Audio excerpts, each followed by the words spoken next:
This is That Video Game Podcast, episode 608 for June 17th, 2019. E3 2019.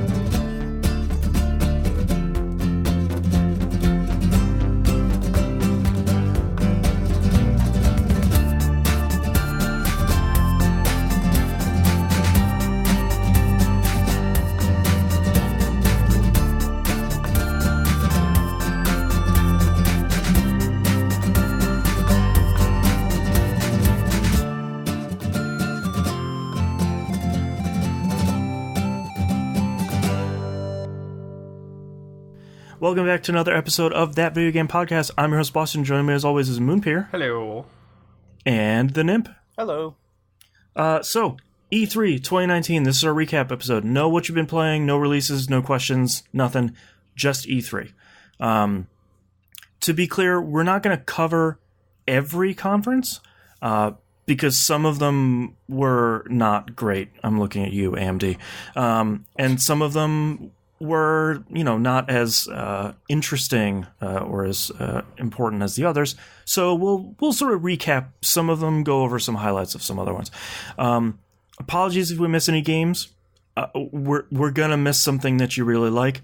Sorry, we're only three people. We can't catch everything. There is a lot to cover as well. So yeah, and there's already a lot to cover. So let's get into it. Our marathon here.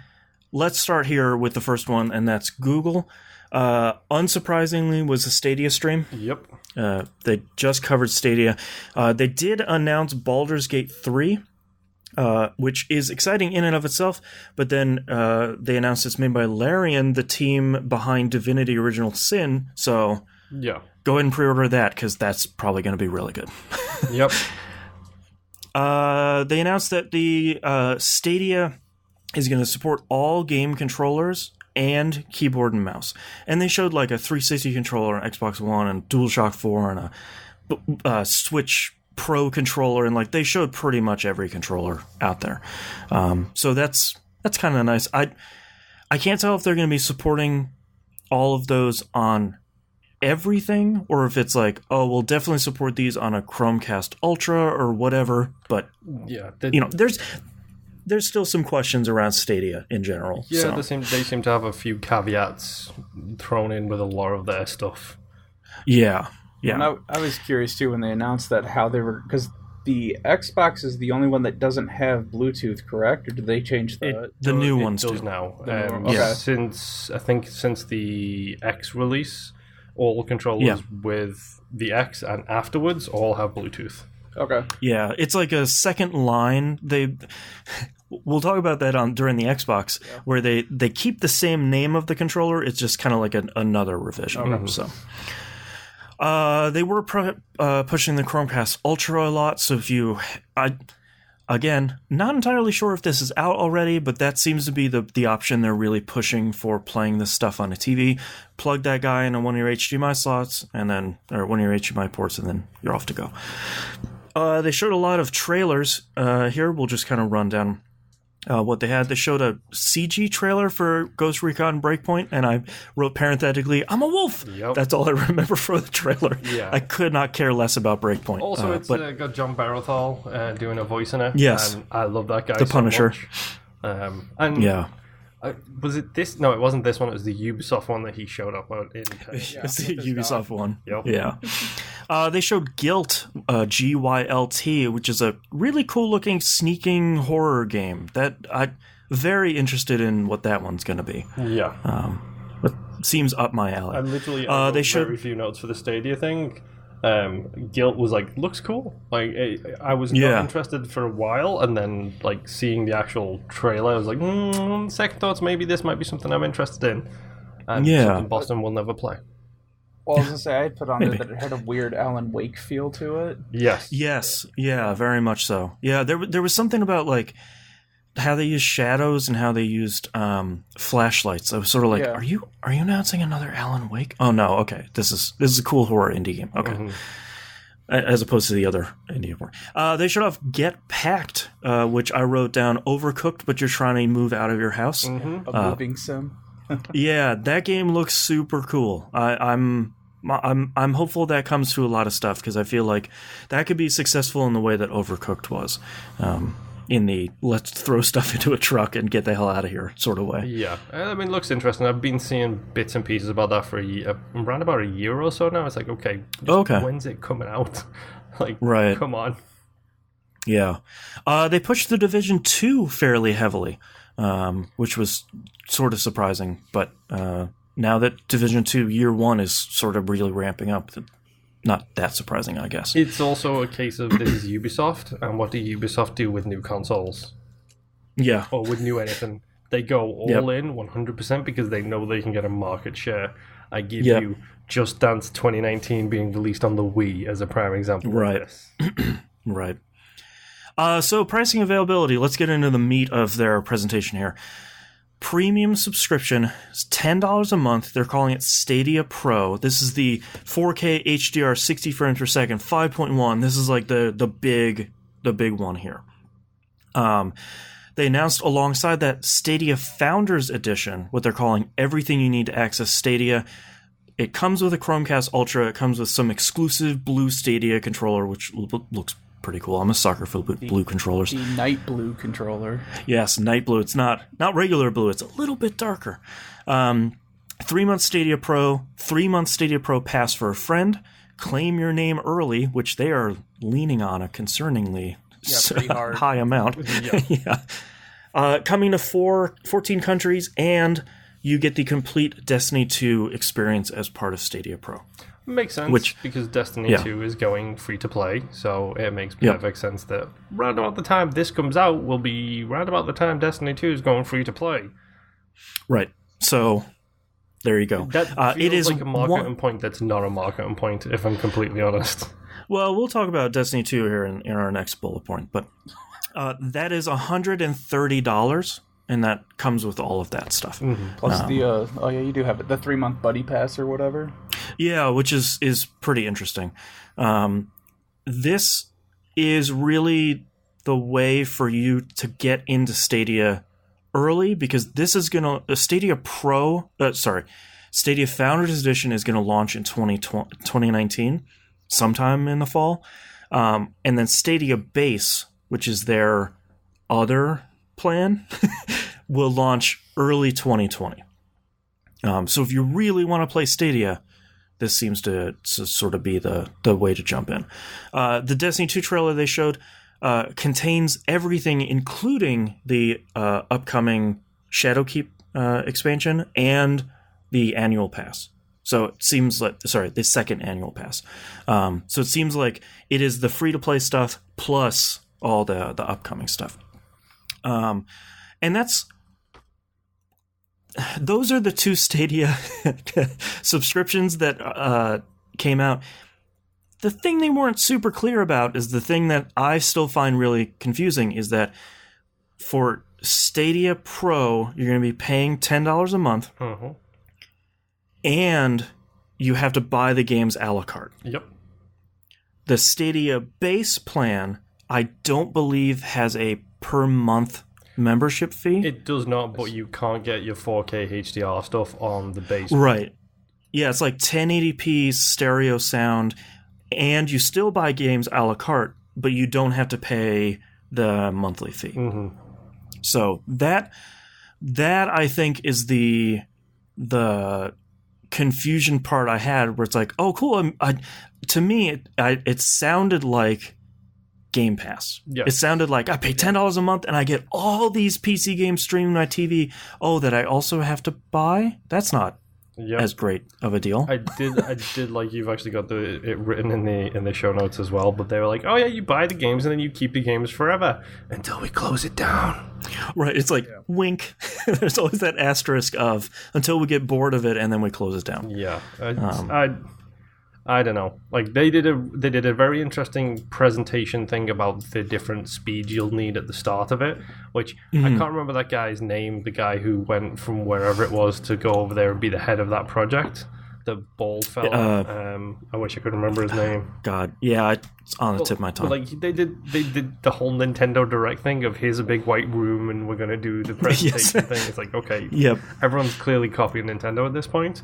But they did the breakdown of like the speeds required and stuff, and it's like, that's cool if I've got a 35 megabyte connection and I can do all that. But what about my wife playing multiplayer games? Is it going to affect her speed? Am I going to be sucking up all the bandwidth? Because right now, my Xbox seems to take priority over my wife's. So if we're downloading something, I get super good speeds and she gets really bad speeds. Right. So how is this going to affect that? I think there's still a lot of questions that I'm going to wait until people in the Founders Edition get their hands on it and they start using it. Mm-hmm. I'm more than happy to try it when it comes to the Stadia base next year, because I'm their perfect market. Like the Google Stream worked for me. I have 100 megabit connection, and I have an unlimited data cap. So like I'm the perfect person for them. But also, you live in California. Right, like I'm going to be the closest to Google's data centers. But my concern still is, and this is, I forgot to mention at the top, we're going to talk about each conference, and then we'll sort of talk about our feelings about each conference at the end of it, and then our overall thoughts about E3 at the very end. I'm still really concerned with the amount of money that I would have to spend for buying games and paying for the subscription on top of it. To me, that seems like it's a lot of money as someone who owns an Xbox and a PC and Game Passes on both. Yep. So, and I know I'm not their target market, but it seems like a lot of cash. Talking about on Discord too was just trying to figure out the hidden costs of. Okay, yeah, it's $129, but then everything else that goes along with it, your internet connection, Yep. Your $120 a year for the. Yeah, and then your bandwidth cap for people that have that, it's like you're going to hit that really fast, running that on 4K, so then you've got to factor that in. That's like, okay, you can play this game for, I think it was, I don't even remember. There was you got an amount of, play time before you hit your bandwidth cap, depending on where you were at. Yeah. But then you're going to hit that wall where it's like, all right, I can either play this game or I can watch the show later on this right. Or Right. Yeah. Yeah, it's going to be really interesting once people start getting their hands on it. I think for me, there's still a lot of questions, and I think for a lot of people, there's still that, like you're saying, that bandwidth math they have to do that is really hard to get away from now and is a real concern for people, and especially on top of paying $60 for a game and then having to do all this bandwidth math. That seems tough. I mean, Google's got a lot of sway, but do they have sway with Time Warner, with Spectrum, with all of these different companies who are all about the bandwidth caps? They're not good. They're going to welcome Google with open arms and say, thanks, you're making us a boatload of money. Yep. So I thought that Google had a pretty good conference overall. Moon, I think you hit the nail on the head. They pretty much came out and just did a Nintendo Direct. Yep. And makes sense. They don't need to do anything else. Only thing I would have to say for Google, make it a little bit easier for me to find where the Stadia stream is going on when it's live, because I searched YouTube, a Google company, for Google Stadia live stream and found 6 people watching the live stream talking over it before I found the official Google Stadia stream. Yep. So maybe it's one time you can kind of massage the results. Don't worry, Boston. The algorithms will figure it out eventually. Yes, the algorithms. Yeah. Let's move on to our next one, EA. I thought this was going to be a press conference, and it turned out to be sort of like a Nintendo Treehouse all-day thing, where they're talking about Madden and Battlefield 5 and The Sims and a lot of stuff. The only thing really new that's there is the Jedi Fallen Order gameplay trailer they put out. It was about 15 minutes. And that looks like a really good Star Wars game. So have you heard... So I watched this trailer or this footage and I thought, okay, so it's Uncharted but in a Star Wars universe. Yep. I'm cool with that. Like, give me... That sounds great. I love the Star Wars universe. I'm fine with that. Turns out messaging might need to be worked on for this game. Because what it seemed. It's kind of more like Dark Souls. Oh, it's okay. a heavy combat focus. Like the people have 2 bars, a health and basically a block bar. There are checkpoints, like meditation points, that respawn all of the enemies in the area. Almost like a bonfire. Almost like a bonfire, yes. Interesting. This is not what it seems. And now I'm very interested in the game after being interested in the game. Yeah. Well, and after listening to a couple podcasts from random places, it turns out, too, it's also not just a corridor game. It's an actual open world game where you can go to different planets and do different things in different orders. Yep. Because, I mean, it looked like Force Unleashed, where you're just running down a corridor, you're screwing things up, and you're having fun. And which I was fine with. I'm like, all right, yeah, I'll take that ride. I'll play that. And then I Respawn making a game, all right. Yeah, and then I think it was Giant Bomb that had actually brought that up, that they were talking with the developers and like, no, it's more open. You can go to different planets. And I'm like, yeah, I'm listening. Yeah, like, I'll go on. yeah, their messaging might need to get sort of tuned a little bit, because I think I got the same thing from you guys, which is like, all right, cool, this looks like a third-person action Star Wars game made by Respawn. Like, I'm interested. And some of the stuff you guys are saying sort of has me go, oh, hello. Yep. Yeah.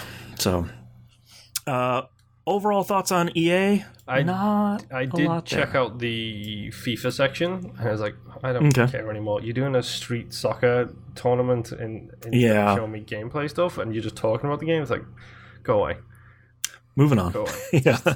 I get it. You've released another yearly sequel in your yearly sequel of, like, let's make us billions of dollars games. Fine, whatever. Yeah. Next up, one of the first big ones, Microsoft. They hit the stage talking about Outer Worlds. Showed a little bit of gameplay, a little bit of story stuff.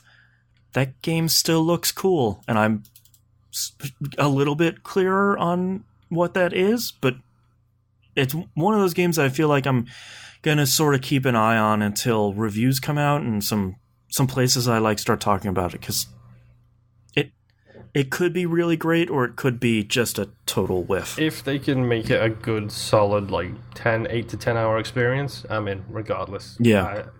I like the studio enough to support them. I like the fact that it's dystopian future, commercialism, capitalism gone wrong kind of thing. Like, yep. I'm absolutely fine with that. And it does seem like it has a pretty good sense of humor about it. Yeah. So I'm in. I don't care. I'm in. I'll take it. Yeah. Ninja Theory comes up on stage to announce their new game called Bleeding Edge. It's a Game Pass at launch game, which is a phrase you're going to hear a lot, thankfully. Mm-hmm. It is a 4v4 combat action game that has a really cool art style, because they sort of said, like, yeah, it's 4v4 combat, and I sort of checked out a little bit. Man, does that has a really neat art style. Yeah. I love the fact that all of the characters had their individual fonts as well. Like, specifically, yes, logos for the characters was really well designed. But it's a 4v4 PvP game, so I'm probably out, to be completely honest. I might try it since it's Game Pass. Like, that's the cool thing about Game Pass is I can try it, play for a couple hours, and see how I like it. But yeah. Well, it looked like too they were making it more melee focused than ranged focus, which you don't have a lot of people. I mean, you have, what is it, For Honor? Mm-hmm. My notes here literally say Overwatch / For Honor. So yeah. So I mean, they're not doing what everyone else is doing, but they're not really doing a whole lot different either. Yeah. But I mean, it looked interesting. Yeah.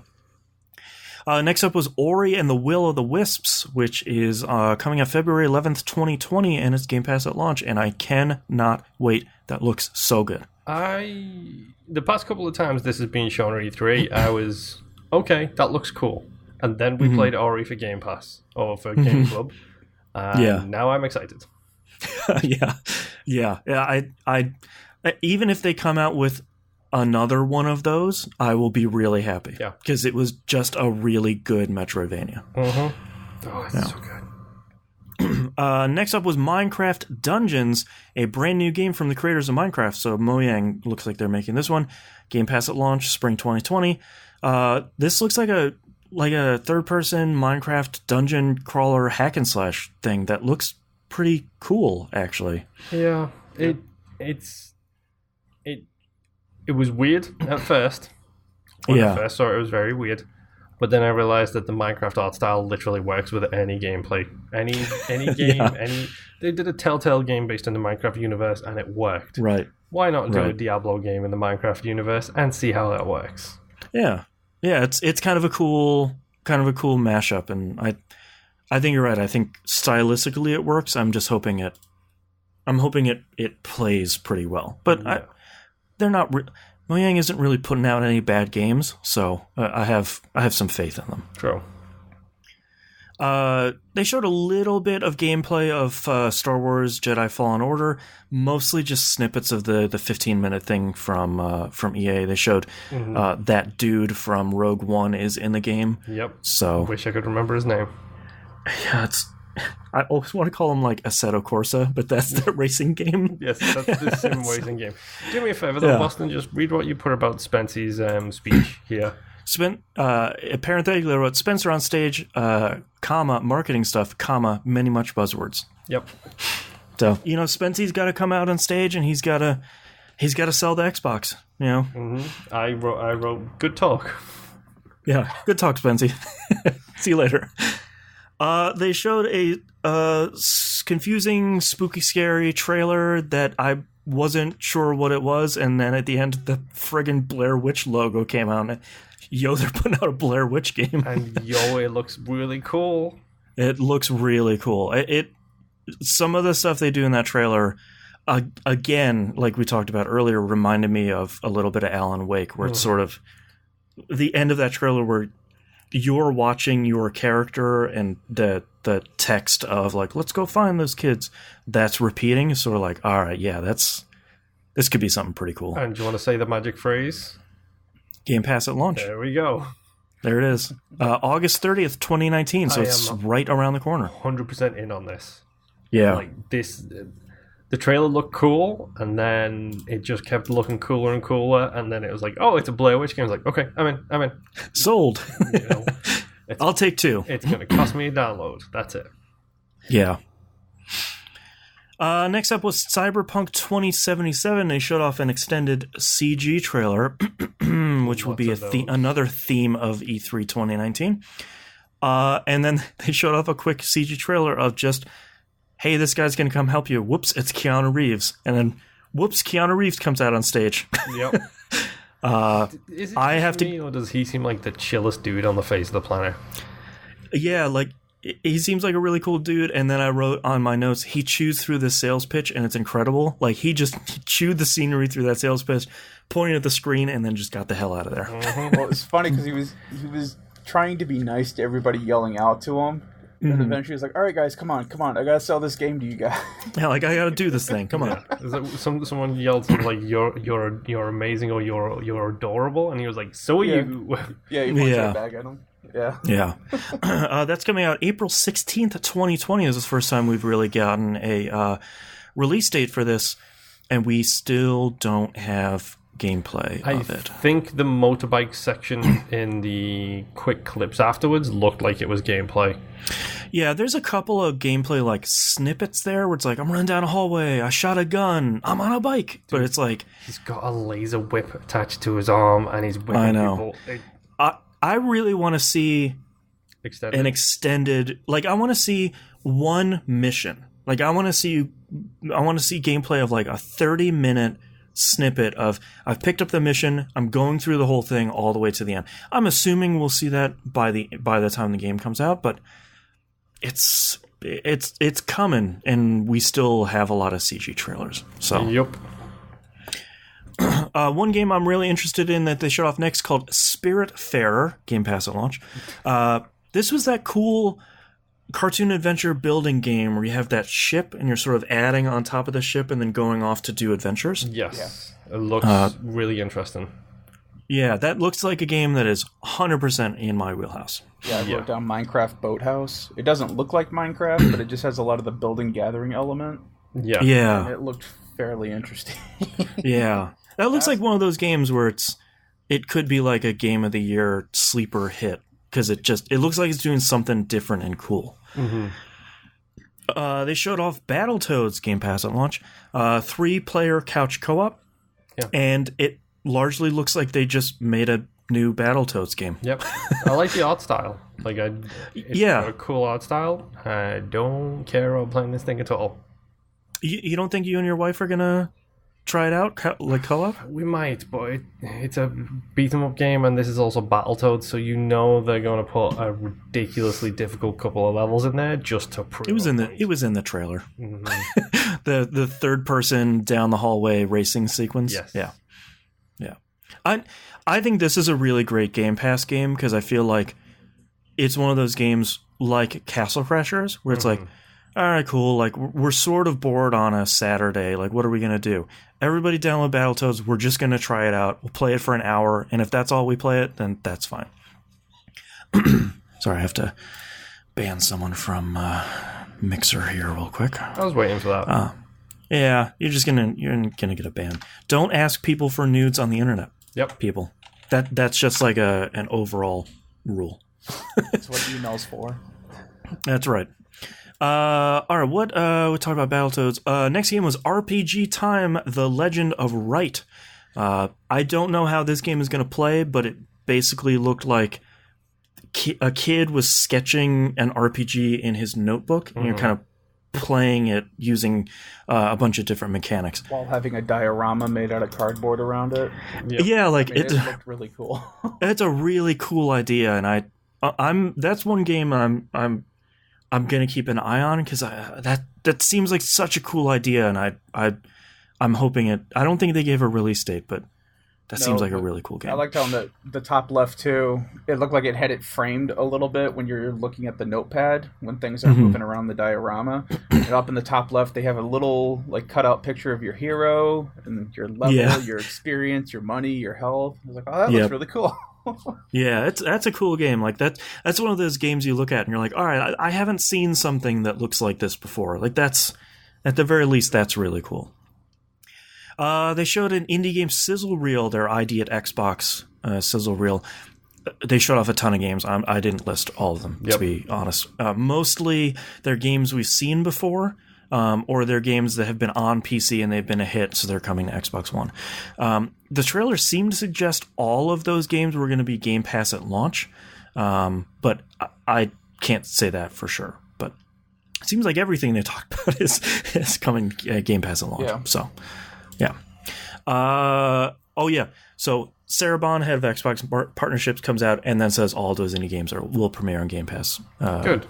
Day one. So they released a whole bunch of Game Pass games that day: Batman: Arkham Knight, Metro Exodus, Hollow Knight, and the Borderlands Handsome Collection. All 4 of those are really great games. So go scoop up all of them. They also they started talking about Game Pass for PC, Xbox Game Pass for PC, by saying that the Halo Master Chief Collection will be launching on PC starting with Halo Reach. So they released the Game Pass for PC launcher. So it's basically, if you have a Windows 10 machine, it's the new Xbox beta app. You can download that now and install it. If you're like me, probably have a lot of problems installing it because it's a beta. Yep. They're shooting for over 100 games on Game Pass for PC by August, which there's a lot of them on there right now. Yeah, considering all of the studios they've just bought with a long lineage of PC games. Yeah, I think they're about halfway there already, which is pretty incredible. Game Pass for PC by itself is $10 a month. If you have Xbox Game Pass Ultimate, it is part of Game Pass Ultimate at no additional charge. So Game Pass Ultimate is now Game Pass for Xbox, Game Pass for PC, and Xbox Live Gold for $15 a month, is it? $15 a month. That's a steal. Go get that one. Like that one, I think our recommendation for so long has been, get Game Pass because it's really good. If you have an Xbox and you have a PC, go get Game Pass Ultimate. Like it has everything you need for cheaper than the sum of its parts. Even if you're not sure, think of it as a tasting dish for games you can buy further down the line. Because you can jump in, play a game for a couple of hours, see if you like it, and then if you fall off it or you suddenly decide you want to go back to it, at least then you know that you're interested in it. So if it does leave Game Pass, then you know you can pick that up on deep discount. Right. At whatever next big sale they've got going on, and you can play the game which you know you enjoy because you basically got a free demo. And most importantly, I think you know your PC can handle it. Yes. But I think that's one of the bigger things for Game Pass is, can my PC even run this thing? Mm-hmm. I think that's an important question they're answering there. And don't trust can I run it, because I couldn't run this stupid Sunless Seas game on my PC. Right. Yeah, the dual video card fun. Yes. They show off Microsoft Flight Simulator powered by satellite data and the Azure AI Game Pass at launch. That looks super cool. That looks like another flight simulator and is not marketed towards me, but that looks super cool. Yes, it does. Bye, Namp. Have fun. I had a very brief moment where it's like, I've got a HOTAS. Right, I could do this. They show off Age of Empires 2 Definitive Edition. This is only coming to PC, Game Pass at launch.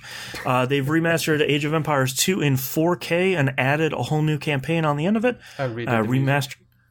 Yeah, they redid the music, the sound effects. Like, it looks like they redid the majority of it. It's coming out this fall. And a new DLC, too. Yes. The Last of the Khans. Yeah, so, that's true. Good job on finally using those IPs you've owned for how long? Yeah. They showed off Wasteland 3 coming to Xbox One and PC, Game Pass at launch. That looks like another Wasteland. That's not a bad thing. It just looks like a Wasteland sequel. Snowy Colorado, I believe it was. Yep. Yes. Yeah. Yep. Yeah. Good trailer. Yeah, that's a pretty good trailer. Matt Booty, head of Xbox Game Studios, comes out to say they've added 7. Yes, Moon. Best name ever.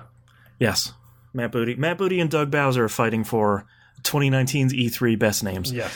They added 7 new studios to the Xbox Game Studios this year, and they announced one that is, I think, is fairly surprising. Double Fine Productions is joining the Xbox Game Studios. If you're talking a shot out of the dark, that's one that I wouldn't have put my money on.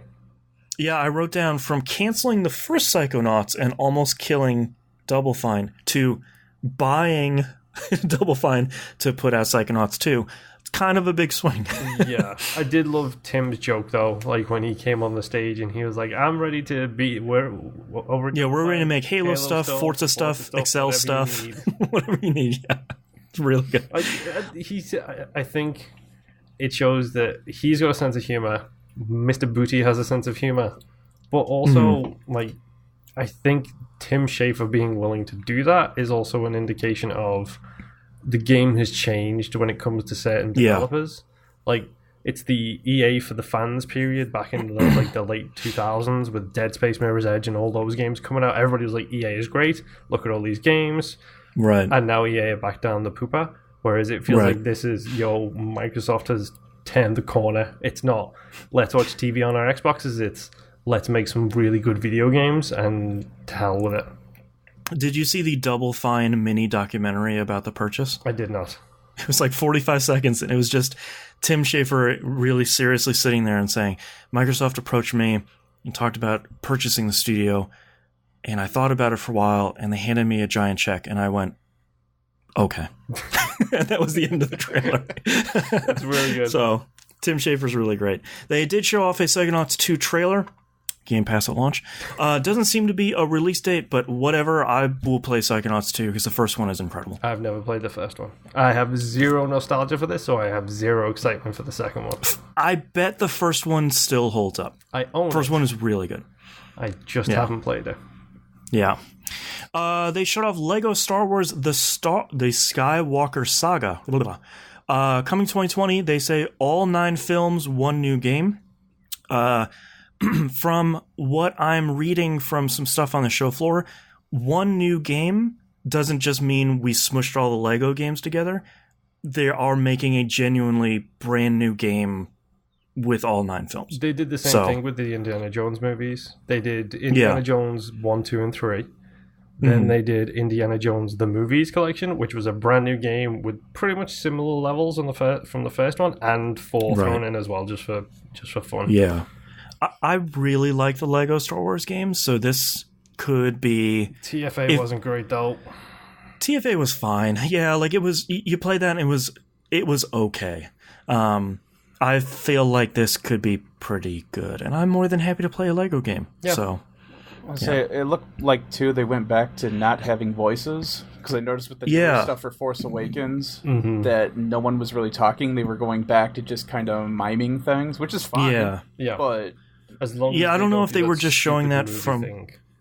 Yeah, I'm not sure if they were just showing that from the old games, or if they were trying to say that they're bringing that style into the new one. I don't know. Or maybe just in certain instances of the new ones, they'll just have them not talk. But that didn't really seem like the direction they were going with the past Lego Star Wars games that came, or any of the past Lego games that came out recently. So right. But whatever. I'm curious if they've realized how much more money they can make for not paying voice actors.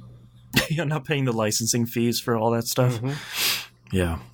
Next up, they showed Dragon Ball Z Kakarot, coming early 2020, and that's about all we know. Scuttlebutt on this is not great, so... Okay. Well, they can't all be Dragon Ball's fighters. Yes. Sorry. 12 minutes! It's finally back! Yes! Literally, I've never heard of or seen anything to do with this, or that I can remember.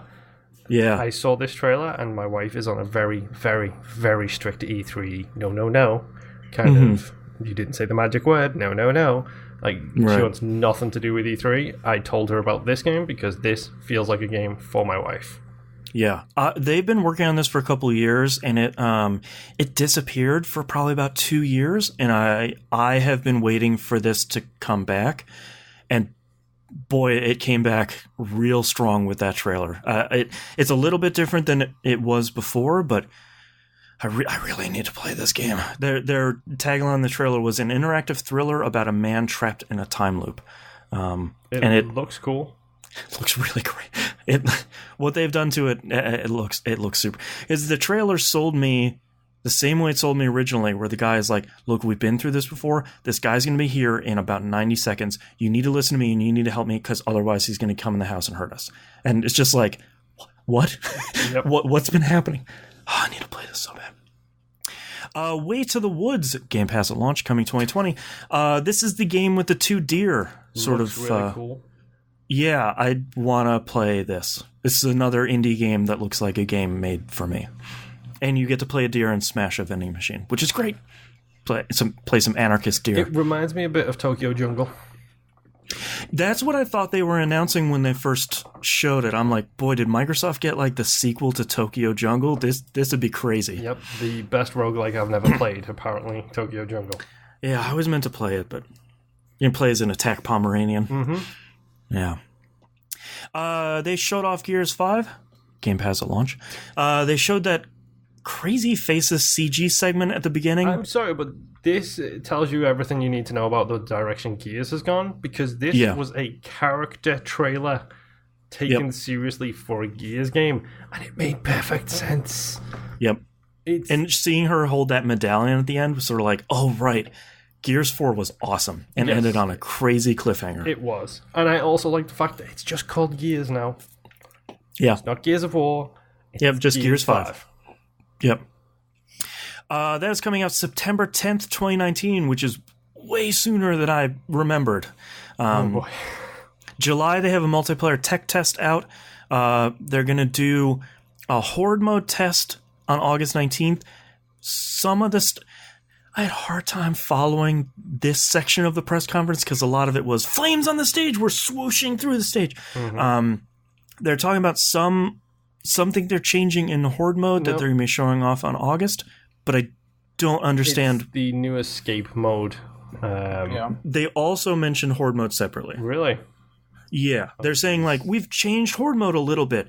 Check it out on August 19th. Like, it was a really quick thing, but it doesn't sound like they're going to change it significantly like they did from 3 to 4, where it's like hero classes and everything's changed. I think they're just massaging it. Next up, they did show Escape with a CG trailer. Please stop. I don't understand what Escape mode is, but it could be fun. It's a 3-player... Basically, it looks like a 3-player Left 4 Dead campaign where you're moving from zone to zone to zone to escape this nest. Right. I tried to catch the WWE superstars during the stream after the fact, but then I couldn't find the correct place in an archive, got fed up and stopped deciding to watch it. So, I mean, it seems like an interesting enough mode. If it's like very quick levels, it sounds interesting. Hey, you put some rain. Whoop, go ahead. Well, they had brought up that you can make your own hive level. Mm-hmm. So, that's right. Yeah, you can make your own. You can play it, or you can play other people's. And I think that's kind of what they're shooting for. Is that online building, which is fine. Yeah. That sounds cool. Super Mario Maker in Gears universe. Yeah, with hordes. Yeah, it would be cool if there was a little bit. We know very little of it, but it would be really cool if there was some randomization in there, so you could be encouraged to do run over run. Mm-hmm. That'd be pretty neat. Roguelike fan. Who, me? Hate roguelikes. Sheesh. Pre-order play the first week for the Terminator Dark Fate pack. Terminators in this game now. Based on what shows up later as well, can we now agree that the Terminator franchise has less cachet than M&M's based on how many different places the Terminators are showing up these days? 2019 is hot for Terminator. First it was a real comeback. Then it was the Gears game, future appearances of the T-2000 to be announced. Yep. Year of the Terminator. We had Year of the Bow, Year of the Luigi. Now it's Year of the Terminator. It needs the Year of the Terminator go away. Yeah. Next up, they showed let's be honest, a hot trailer for the new Xbox Elite controller. They're naming it the Series 2. Mm-hmm. Let's break down all the cool tech specs. Adjustable stick tension, which literally the first thing they showed. Literally, I was like, I'm in. Yeah, that's a hard sentence to say, and that I'm saying it out loud. New bumpers and grips. I love texture bumpers and grips. I have this controller here that has the textured grips, and is that from I love it. Design Labs? Is that Xbox? No, this is the cool sport controller. Oh, okay. The one with the grid on it. I don't know. My favorite Xbox controller I've ever had, except for that. Never mind. I have problems with the Xbox One's controller. I'm not going to get into it here. From what I understand, they took a lot of this from a lot of notes from the different iterations of controllers they've released, and a big one for this one was the PUBG controller, which had that texture on the triggers as well. Yes, that looks really cool. And that's what has they took those notes and okay, Elite 2 needs to have textured triggers based on what everybody is saying about the PUBG one. Yeah. Textured body and bumpers and triggers. 3 custom profiles, which is great. Thank you. So you can have different trigger pull depths and all your different buttons and stuff. One more than currently exists on the current Elite. Yeah. Okay. So that's good. Yeah. The current Elite has a little switch right here in the middle that goes 1 and 2. And then you press 1, and it's with the assignments for that. Now you have LED lights. I hear somebody unzipping a bag over there. There it is. Aha. There you go. Bluetooth. This one has Bluetooth, so it's Xbox and PC compatible. Mm-hmm. Probably the controversial change here, internal rechargeable battery. I don't like that one bit. Yeah. Yeah, the charging, the case is now a charging dock, which is a cool idea, but it'd be nice if you could do both batteries and internal rechargeable pack. Yeah, I'm curious if it's going to be like the plug-and-play kits, where it's just a rechargeable battery that sits in that slot and you have the option to take that out. Yeah, you can just pull it out. I hope it does, but probably not based on what it looked like. It'd be a bummer if it wasn't for how expensive these controllers are. Yes. So that's the Xbox Elite Controller Series 2. So very quick, right now they're just calling it the Xbox Elite Controller. Mm-hmm. So go find that. Dying Light 2, they showed off spring 2020. Aiden, your main character, is infected, and they showed a bunch of gameplay. This was the first time they've announced this, right?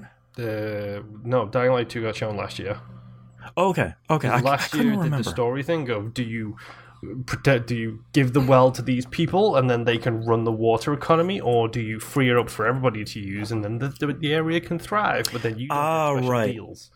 I forgot about that. Yeah, okay. So this is the first time I think they've really shown off a lot of gameplay, and it looks like more Dying Light 2, which is super cool. Underrated game of this generation, in my opinion. Yeah. Next thing, they showed off the Forza Horizon 4 Lego expansion. Why not? We did Hot Wheels, so let's do Lego. I got really upset at Microsoft for a minute there because they drove a stupid car on stage, and it comes out in smoke, and I got baited. The wing doors open. And the wing doors came out, and I was like, oh, great, what's this stupid car? And they changed the camera angle, and the car's made out of Lego. It's like, okay, you got me. Mm-hmm. That one's on me. I'm not going to lie, I had a little giggle to myself knowing that when you were watching it, you were probably fuming when that stop bringing cars on stage. And he's like, nah, all right, you got me. They made just like Forza Horizon 3, here's a crazy expansion no one saw, and they made a Lego expansion. I've not yet bought or purchased this, but I probably will. Same. Yeah. Especially since it's cross-buy and cross-save on PC. Yep. So, yeah. They showed off Gears Pop, which is a game I forgot about. They didn't show Gears Tactics, which I'm sort of bummed about. You can pre-register now on iOS and Android. It looks like a tower defense game with cover, sort of. Yeah, it looks a little tower defense-ish and a little MOBA-ish because you've got the hero skills at the bottom that you can use to launch to the different areas. So like moving from bottom to top to get to something. Yeah, it could be pretty interesting. Pop aesthetics aside, it seems like it could be a pretty aesthetics neat game. Are fine. They are generic as generic can be at this point. I will disagree, but I don't want to start the great pop debate here. Too many people have died on both sides of that war. State of Decay going no big deal. Yeah, like I don't care. State of Decay 2 Heartland Game Pass at launch. It's available now, as far as I can tell. It's an expansion for State of Decay 2. Yep. Had a cool trailer of two groups of people both fighting over the same thing, both looking for the same person. It's more State of Decay 2. That game seems cool, and I should play it at some point. The big announcement of E3 2019. Fantasy Star. Before you say it, I got about 2 seconds into them showing me this, and I'm like, this looks like something that I really wanted to be. And then when they showed a little bit more, I was like, oh, this is going to be great. It's Phantasy Star Online 2 somehow coming to the US. The trailer did announce crossplay. It's coming out PC, PS4, Xbox One. I don't believe it's coming out on Switch. They wrote just on screen in big letters, all the content. Yep. So apparently we're getting all that stuff. And it's free to play. Spring 2020. Yep. Go play Phantasy Star Online 2. No, I'm good. You shouldn't, because you'll get too deep. But what does that say about me? Never mind. Carry on. You can wait, and when it comes out, Boss and I will tell you how deep we've gotten with it. That's a good point. I don't know. This can be your Elite Dangerous with Nymph. I don't know if I can, man. I got too deep in the first one on the Dreamcast. Man, you've got mics to feed, and you know it. Only if they turn into a Genesis. I have never played a Phantasy Star game, and I know you feed mags. That tells you how pervasive this thing has been. Mags are great. Mag feeding is the best. Yeah. Crossfire X, they showed off. It's an Xbox exclusive. Quote, first to console on Xbox in 2020, whatever the hell that means. Yeah. Smilegate is developing it. We're talking about a pre-show. Epic 7 is their current big game, that mobile gacha game. I really don't understand what this game is. There's just a cool all-CG trailer where, like, glass shatters the world in front of a person and there's another world behind it. I'm not going to lie, this trailer reminded me of the trailers for the Arnie mobile games, First Strike or whatever it's called. Yeah. There's like a guy standing in the middle of an explosion, hammering his hand down on the table. It's like, okay, sure. Yeah, cool. Whatever. Yelling at me a lot. They showed off Tales of Arise. It's a new Tales game. That dude pulls a sword out of that lady's chest. It's coming out 2020. Well, that was another one where I started seeing about like 2-3 seconds of it, and I'm like, that looks like a Tales game. And then he pulls that sword out of her. I'm like, that looks like a Zestria game. Yep, that's a Tales game. You got it. I can also tell how excited Boston is because there's actually an exclamation point at the end of that. It's a new Tales game. It's a new Tales game. Yeah, like the crazy thing about Tales games is either they're the best RPG you've played in the year, or they're the worst. There's really no middle ground. In my notes, I have swears behind both the RPGs, only because they're two RPGs that Microsoft came out on their stage and talked about. Right. Which is not heard of. Yeah. Microsoft usually doesn't show off a lot of, unless it's Fable, they usually don't show off a lot of RPGs. Yeah. They showed The Witcher. Yeah, that's true. They showed off Borderlands 3, a not actual gameplay trailer. I wrote down Alex Navarro's going to be pissed about them using Schloot. The second I saw that, I was like, oh no. Cut a check, man. I need to go watch the Giant Bomb talkover streams now just to see his response. Yeah, I haven't watched it. They did announce a new piece of DLC coming to the Handsome Collection that bridges the two games, focuses on Lilith. It's free and available now. So we sort of know what Borderlands 3 is going to be, so they didn't need to show off a lot. Yep. Elden Ring is the next game they showed. That's that From Software George R.R. Martin game. Another CG trailer, but I know a lot of people are excited about it just because of the pairing of those two people. Well, you've got one person who is incredible at building worlds in From Software, and one person who is incredible at designing games in George R.R. Martin. So we know it's going to be a hit. Flip those two, by the way, because From Software make mechanically fantastic games. Say what you want with about, cool world building. Yeah, and say what you want about Mr. Railroad himself, but he builds amazing worlds. Right. Yeah, it's definitely, I think, a thing to keep an eye on just to see what that's gonna be. Microsoft talked very little about Project xCloud. They mostly wanted to talk about console streaming, talking about, hey, don't forget, you'll be able to stream.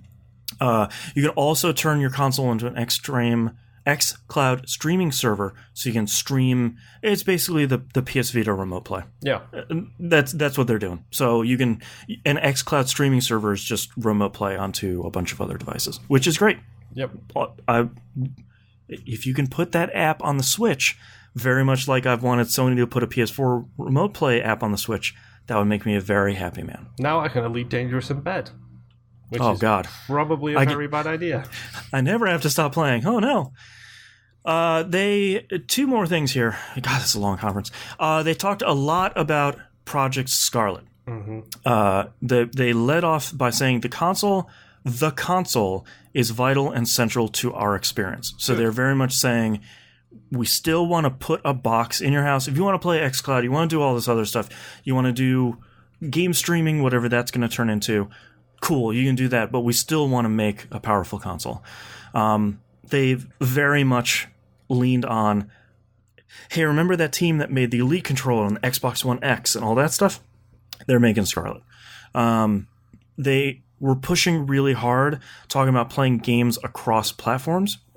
If you want some more information on the ethos behind that, Giant Bomb interviewing Phil Spencer was really good at him saying, we want to respect your purchase digitally, especially across generations. Hopefully we can get there. We might not be able to for everything, but we really want to try that.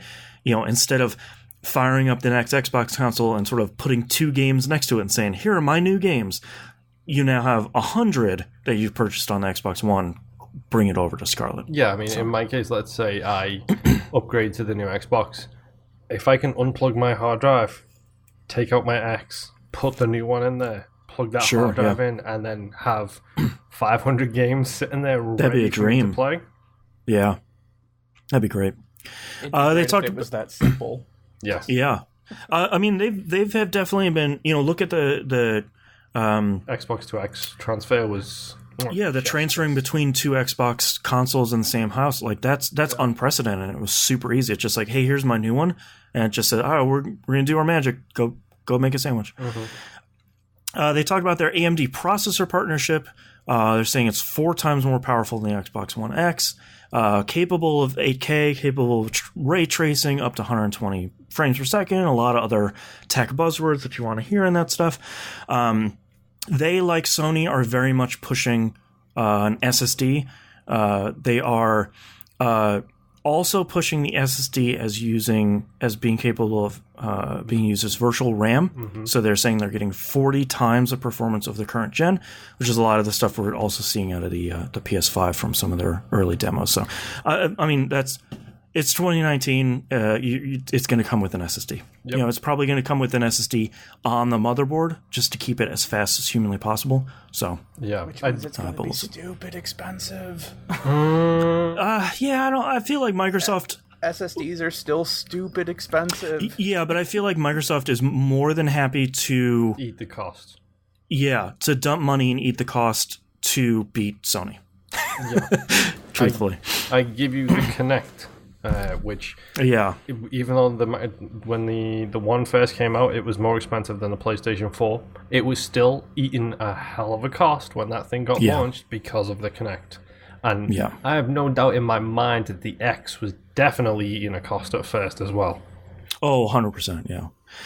They're talking about cross-platform games, achievements, profile. Seems like everything's just going to pick up, and once you sign in on your Scarlet, just all that stuff comes over. And from what I understand, they have clarified about 7 different times now. All peripherals and stuff like that. They are trying to make everything that they can possibly go forwards will go forwards. Yep. Which is smart because the adaptive controller just came out, and I know a lot of people that really love that, so I don't think they want people to look at Scarlet and say, cool, I have to keep the Xbox One because this thing is the only thing that works on it, so I can't move on to the next controller. Yeah. Coming out holiday 2020. So I'm sure at E3 next year we'll find out the final name, we'll find out the price, and we'll launch games and stuff like that. But it's just tech this time. Mm-hmm. And they finished up with Halo Infinite. They showed a pretty cool trailer and then said, by the way, Halo Infinite launches with Project Scarlet. Yep. So you want to push the brand new console? There you go. Put Halo Infinite on it. I'm expecting this to be cross-generation, to be completely honest. I'm curious to see if it will, because I feel like you could make a case for both. Like, you can play it on your Xbox One X, and sure, it'll look good, but man, here's how it looks on Scarlet, and it's really cool. Mm-hmm. Stop spamming chat, guys. I could see them also making a case for it's only coming out on Scarlet because, here's the sales pitch. We could only bring Halo Infinite to you by tapping the immense power of the brand new Scarlet platform. That was kind of the feeling I was getting from the presentation. Oh yeah, but you gotta sell consoles. So, and you sell consoles with Halo. So, but that's Microsoft's press conference. How do we think they did? Start with you, Moonpier. I think they did okay. They did exactly what they did last year. They came out and talked a whole bunch of games. My personal feeling, being the Microsoft fanboy, is, to be honest, it's the E3 feeling at a whole, was very kind of feeling. Mm-hmm. But that was the show at large. That wasn't specifically Microsoft. That was just in general. It's just like, okay, it doesn't feel like a holdover year, but it does at the same time. It's hard to quantify it. Like, a lot of good games were announced and shown and things like that. Mm-hmm. But this is very much a year before new generation comes out kind of year. Right. So and they're re-showing a lot of games we've seen before. Gears, Cyberpunk, Psychonauts 2. Like, these are all games we've seen before, and they're still working on them. Yeah, and any new games that they showed, like, I'm not going to lie, I might take a nap when we get to the Squaresoft press conference because... Not one for you. Right now, I am not really into my RPGs at the moment. Right. I've got like 50 downstairs waiting to be played. I just haven't had the feel for it. But you don't have the one that you want on your Xbox. Tales of Arise, I agree. It's the one I'm interested in. Yeah. How about you, Nimp? I think they did fine. I mean, a lot of the games I'm not interested in, but they had a pretty good showing in what they did show. But like I said, they did come out and show 2 JRPGs that got me really excited. So I mean, those were the only 2 games I really cared about. I think for me, I was pretty happy with their conference overall. They showed a lot of games. They showed a lot of games for Game Pass, which is what I am primarily interested in as a person who can't really afford to buy games anymore. And I think part of what I was really happy about is they showed a lot of indie games that has not historically been a major focus for Microsoft. It has been increasing over the last couple of years as ID at Xbox gets bigger and bigger. But I liked that, like, the beginning half of their show was, here's a bunch of indie games that aren't in a sizzle reel. Yeah. It's, here's this specific game, we're going to show it for a minute or two. And I think that's really cool. I think they did a good job. It was nice. Go ahead. I feel like they're starting to break out from using, I guess, like their crutch games. Like, they weren't all about, it wasn't all about Halo. It wasn't all about Gears of War. You know, they were showing more indie titles. They showed JRPGs. So I think they're feeling more comfortable to start branching out and be like, yeah, we have the big hitters that you want, but you should also check out all this other stuff that we have as well. Right. And they're all coming to Game Pass. Like, we showed 30 indie games, and if you have Game Pass, come in all of those, probably on both your PC and Xbox. Yeah. So I feel a little bit more positively than I think a lot of people do, but I think that's because they showed a lot of indie games that seem to be developed exactly for me. So that feels pretty good. Well, I think they did a solid job of backing up their Spencer message, which is, we should steal the Sony tagline of hashtag for the players, because it seems like they are doing a lot for the players. Like, Game Pass Ultimate is a steal. Like, let's not... Game Pass by itself is a steal, and then Ultimate is crazy. And they don't seem to be showing signs of being like, now this is $30 a month, and they don't seem to be showing that. Like, and there were very few games that aren't on Game Pass, and a lot of those were like non-first party titles, like EA's, like Jedi Fallen Order is of course not going on Game Pass. That's understandable. But you know, Gears 5 is, and Forza Horizon 4 still is, and Halo Infinite might, but we don't know. So I'm like Nim said as well, they've got no problem talking about games that I've never even heard of. Crossfire X, what is that game? I don't even know. You didn't have to show that on stage. Like, you could have just let Smilegate show that on the floor, but you gave him 2 or 3 minutes, so that's cool. Let's move on to the next one, Bethesda. They talked about Elder Scrolls Blades. They're talking about a lot of upcoming stuff. I have played this for maybe an hour, so I'm not entirely sure. They've announced it's coming to Switch, which they call it Switchblades, which I sort of hate them for. That's coming out fall 2019. That will also be free. Technically, that wouldn't be available to purchase in the UK because they are illegal. So that's true. Therefore, you cannot buy Fallout Elder Scrolls Blades on the Switch in the UK because it's illegal. Right. It's like brass knuckles here in California. A question for Elder Scrolls Blades. When is it coming to the other platforms you talked about originally, like VR and PC and PS4 and Xbox One? I don't know, but it's coming out Switch. All right. They talked about Fallout 76. Their message very much was, thanks for not giving up. I think it was Giant Bomb were talking a lot about this. They had a very mea culpa kind of trade show, like stage presence this year, like we're sorry kind of thing.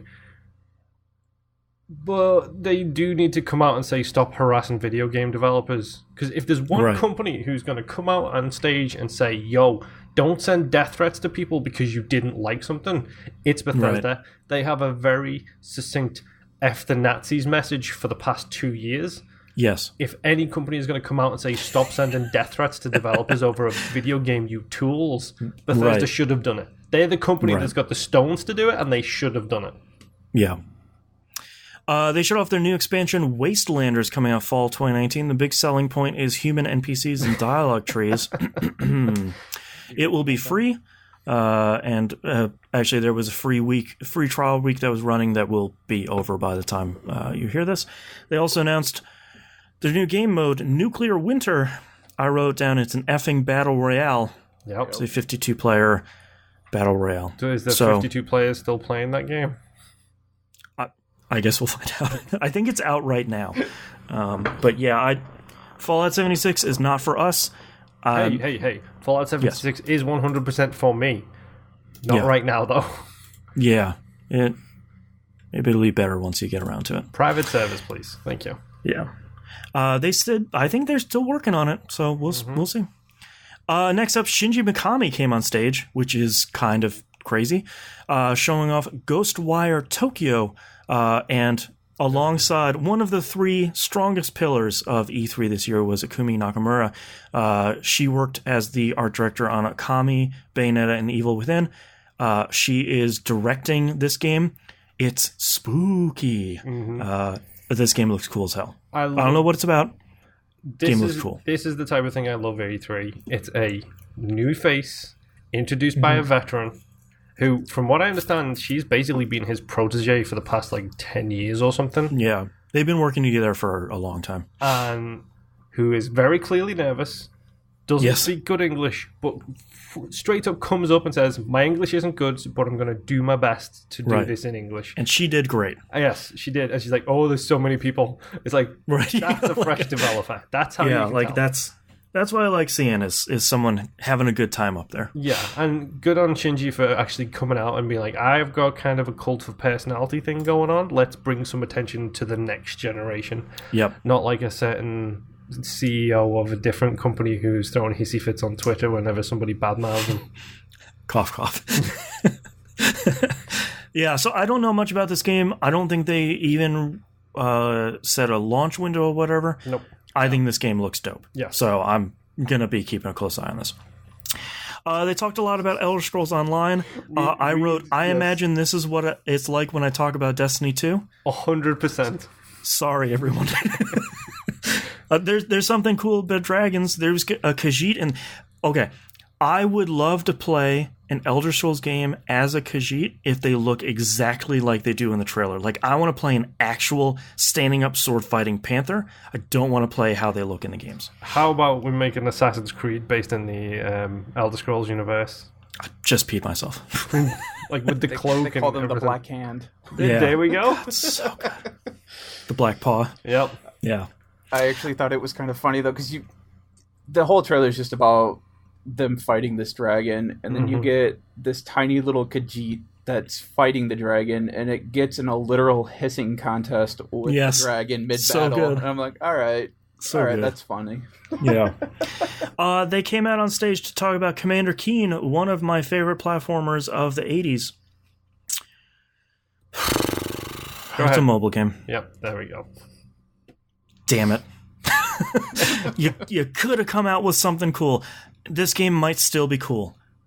Stop turning this stuff into mobile games. Dude, you're killing me. It makes money. That's why they get turned into mobile games. Yeah. Next up, they showed Elder Scrolls Legends. Let's travel down the the back and forth I wrote down here in my notes. The Elder Scrolls card game, mobile only. Oh wait, this has been out for a while. Yep. I forgot about Elder Scrolls Legends. Yep. I'm so sorry. I'm so sorry, guys. If you enjoy this, I cannot keep these card battling games straight. There's 7 now, dude. You fine? No, I can't keep it straight. And there's I'm sure it's fine. Coming later in the show. God, yeah, that's right. Yep. Yeah. They showed off a little bit of Rage 2, new features, roadmap, new vehicles, a mech, cheat codes, new expansion. Mostly the stuff they were showing on the roadmap. Mm-hmm. So Rage 2's out now. It got fine reviews. How is Terminator not in Rage 2? I don't know. Like a pink and purple Terminator. Mm-hmm. Wolfenstein, they had a whole Wolfenstein section. They wanted to show 2 new Wolf games. First one is Wolfenstein Cyber Pilot. That's that super cool VR game that's coming this July. That still looks super cool. Mm-hmm. Yeah. I wish I had a VR setup for that. That looks awesome. And then the game I am most interested in, especially after this gameplay footage. Wolfenstein Youngblood. This is the 2-player co-op Wolfenstein game. Bigger than any Wolfenstein game before. And, quote, you can kill those Nazis with a friend, end quote. It takes place in the 80s. BJ Blazkowicz is missing. His twin daughters have got to find him. Kill Nazis. Yes. That's the most important part. July 26th, 2019. Did you play the previous Wolf games, Boston? I played 1 and 2, and I noped out of Old Blood pretty early. Okay, so you remember how strong the story in those games suddenly in the first one, sure. One of the best story moments ever. Old Blood's pretty great as well. I wish I liked Old Blood and 2 more. First game is great, though. From everything I'm hearing, the story for New Blood sounds amazing. Yep. And I'm so excited. And you get to kill more Nazis. Mm-hmm. That's always a plus. And it looks like they both have those suits. They both have the suits. I know. I really like the idea of them trying something different by making both a VR game and a co-op game, because I think after Wolf 2 they needed to do something different. Yeah. Arcane Leon's new game Deathloop. God, this looks so cool. I hate to say it, but again, it was kind of a trailer, totally a CG trailer thing. Yeah, but the concept looks cool. Yep. And I'm sorry, did you say Arcane? Oh, I'm Arcane. 100%. Arcane Leon. I don't know if it's Arcane's main studio. Who cares? It's still probably going to be great. 2 assassins trapped in a looping cycle. I'm 100% into trapped in a looping cycle games right now. I wish the one that was on Xbox One got a performance patch, please. I wish the Boston got a better Xbox. Hey man, those things are still expensive. I have Destiny 2 collector's editions to purchase. Thank you very much. And pins and models and guns and t-shirts and everything else. Yes, I have a problem. They next showed off their new tech package called Orion. This is their new streaming tech. To be clear, because people are confused about this. This is not a streaming platform. Yeah, this wasn't for us. This was for the devs. Yeah, this is an SDK, a tool set that helps developers create games that stream better. Basically, how they explain it is Orion optimizes the existing game engines for streaming platforms. So they were looking at 20% better performance, a lot less packets needed, a lot less bandwidth needed to run the same game at the same quality. So nothing we will ever use, but it's nice to see 2 people that are very clearly engineers getting a chance to come up on E3 stage and talk about their cool tech. Mm-hmm. It's a trade show. It's still a trade show. Yeah. And lastly, but certainly not least, they showed off a ton of Doom Eternal. They showed off 2 gameplay demos, actual gameplay demos. First one was mainly focused on traversal, double jumping, wall grabbing, a little bit of air dashing, like vine swinging, a lot of cool stuff there. And then they showed off another gameplay demo, which was just, hey, we're going to show you like 5 minutes of just pure gameplay. Killing people. Yeah. And it looks awesome. Coming out November 22nd, 2019. Collector's Edition comes with a wearable Doom Guy helmet. Mm-hmm. Which is the fact that they actually had the guy sitting in the audience wearing it. Yeah. They also showed off the new Doom multiplayer called Battle Mode. They're going to be showing more at QuakeCon, but they did show a trailer. It looks like it's demons versus a Slayer. It's 2v1. Yeah, one fully loaded Slayer. It looks like it has all the weapons, abilities, and everything, versus 2 player-controlled demons. Looks a little bit like a mini Left 4 Dead if you got to pick which demon you wanted to control. Or Dead Space 2's multiplayer. Yes, yeah, where you're like saving up points to play as demon. That looks pretty cool. I think that looks like something above and beyond what they made for the first one. So, Nimp, have you played Doom 2016? Nope, no interest. Boston, have you played Doom 2016? It is in my Xbox right now. I was bored the other day. Why is it in your Xbox? Oh, sorry, it's in my PlayStation. I probably have it on Game Pass on Xbox. I was bored the other day, and I was like, man, I wish I had a little bit more time. I wanted to play Doom that day, but I didn't have the time to. Okay. The lore for Doom I find extremely interesting, and I would read it as a book, but I have no interest in playing it as a game. My plan for Doom 2016 is to put it on easy and just mow through that game. So put it on easy and rip and tear? That's right. That's right. So that's Bethesda's press conference. What do we all think? They've got... You go first, Nimp. I think the sounds both of you are making are sort of testament enough. Yeah, I didn't really care about anything that they had to say about any of the games they brought up. Ghostwire did look interesting. Yeah. But I didn't care about Fallout 76. I didn't care about Elder Scrolls. Like I said earlier, I'm not a big Doom guy. It's fine if everyone likes it. I mean, I don't care. You like what you like. I don't have a hatred for the games. It's just not. You just look at it and you're like, nah, I'm good. Yeah. I can look at them from afar and be like, yeah, no, that looks cool. Yeah. Yeah. For me, they had a whole bunch of games I don't care about. Long sections on games. The first half. I don't care about Fallout 76, Elder Scrolls Online, Blades, the stupid all the rest of it. I don't care. But Bethesda put out 2 of my favorite games of the past 5 years. Probably more like 4 of my favorite games of the past 5 years. Wolf 2, Old Blood, and Doom 2016. So I am 100%... They published Prey as well, right? I think they published it, but they didn't dev it. And they're not getting props for that. They're getting... Yeah. Hey, Arcane did that. Yes, exactly. Yeah. So, I mean, their press conference ended with what I needed. More Wolf, more Doom. Because... Gameplay trailer of Doom. Because everybody's talking about Wolf and Doom coming out of this conference, and everybody's talking that it's more of the same, if not better. And the fact that Wolf is co-op helps a lot, apparently. Yeah, that's cool. So I'm looking forward to 2 of their games at least. All the rest of them are just me, whatever.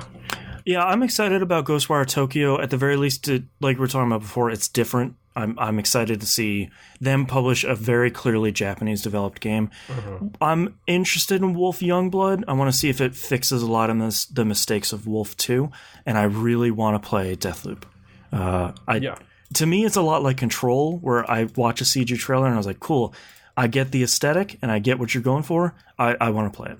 Oh, like Deathloop looks cool, so does the Ghost one, but I'll get excited about them next year when they show them again, and they still when they show like a release date. Yeah. Next up is Devolver Digital. We're just going to go over the highlights of this insane conference. Can we just talk about how Devolver Digital has a cinematic universe for E3 conferences now? I love it. I love it. This is their 3rd year running. I think they've been doing this. And it's insane. She's back. Yep, Nina's back. It's so good. Is she actually the CEO of Devolver? I don't believe so. Because if not, she should be. Yeah, like have her run, start kicking heads in the board meeting. Yeah. They showed Fall Guys, which is their super cute multiplayer, sort of like a battle royale Takeshi's Castle. That's most extreme elimination challenge for those of you in the US. Thank you. That looks pretty fun. That's coming out in 2020. They announced Devolver Bootleg, his bootleg versions of 8 of their games, is out right now on sale for 1% off. You can go get that on Steam. It was like what was it? Enter the Gun Dungeon, Hotline Milwaukee. Yeah, it was so stupid. Yeah, it's all bootleg versions of their existing games. They showed Carrion, which is back. Yes. This is that cool game, the reverse horror experience, where you play that gross tentacle monster that has escaped and you're trying to swallow up all the scientists and run away. I'm so glad that's back. That's been like 12 minutes. That's been gone for a couple of years. It's been below. Yes. Poor Below. That's coming out in 2020. An actual real game that I promise is seriously, really, actually happening. Enter the Gungeon, House of the Gundead. This is an Enter the Gungeon light gun arcade game. They're not kidding. They quote, coming to real actual arcades and real actual homes in 2020. It's $5,000. You can actually really buy it. It's a real thing. It's so good. Yeah. I would love to play this. I don't know where it will be near me, but hopefully someone turns those purchases into a map so I can go to some arcade near here and go play that. Yeah, I think it looks really good. House of the Gundead as well. It's so good. It's so good. They showed off the Messenger Picnic Panic, their free expansion coming out July 11th. And they showed My Friend Pedro coming out June 20th. That still looks great. Mm-hmm. Yeah. Well, June 20th, what does it come out on, Pedro? I'm guessing PC. PC and Switch. Oh, of course. Yeah. Yeah. So, but that was Devolver Digital. I think we covered it at the beginning saying it's still nuts. Yeah. It's still crazy. Like I can't wait until next year. I watch the conference every year now, not because I'm interested in what they're going to show, just so I can see just how crazy they get. How does Nina come back? Yeah, and the cryptocurrency last year was amazing as well. Still for sale, by the way. Still fluctuates price. It's great. Up next is Upload VR. We're just going to do a couple of highlights here. Hot dogs, horseshoes, and hand grenades, Meat Fortress. I'm really tired of VR first-person accurate gun shooting games. Mm-hmm. I'm not tired of them when you shoot hot dogs that have armor on them. Yep. This game looks really great. It looks so stupid. Yeah, I love it. And they're doing rocket jumps in VR as well. I know. It's like, sure, why not? It's the right amount of stupid. Mini Mech Mayhem is coming out for PSVR. It's a tabletop strategy game for up to 4 people, and you're all sitting around the table and playing this cool strategy tabletop game while crazy stuff is happening in the background. I want to see someone take this concept and put a front mission game in that perspective. Oh, God, that'd be so good. VR Wanzers. I mean, Mini Mech Mayhem looks very cool, but it also looks very, very basic. Yeah. Like it's like, okay, you got some quick programmable stuff, and it looks like a very cool concept and stuff like that, but you give me a front mission isometric top-down view where you can poke one of your Wanzers and then poke the ones that you want to You're the commander. Down. Drag your Wanzers around. Like, do the whole... whatever it's Minority Report where you zoom in so you can select which weapon and then zoom out so you can fire it. I want it. Front mission VR, please. Thank you.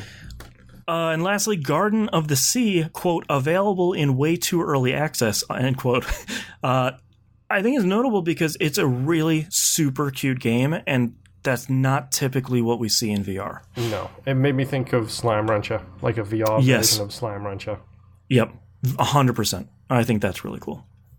PC Gaming Show, let's hit the highlights because, boy, we're definitely not talking about that whole show.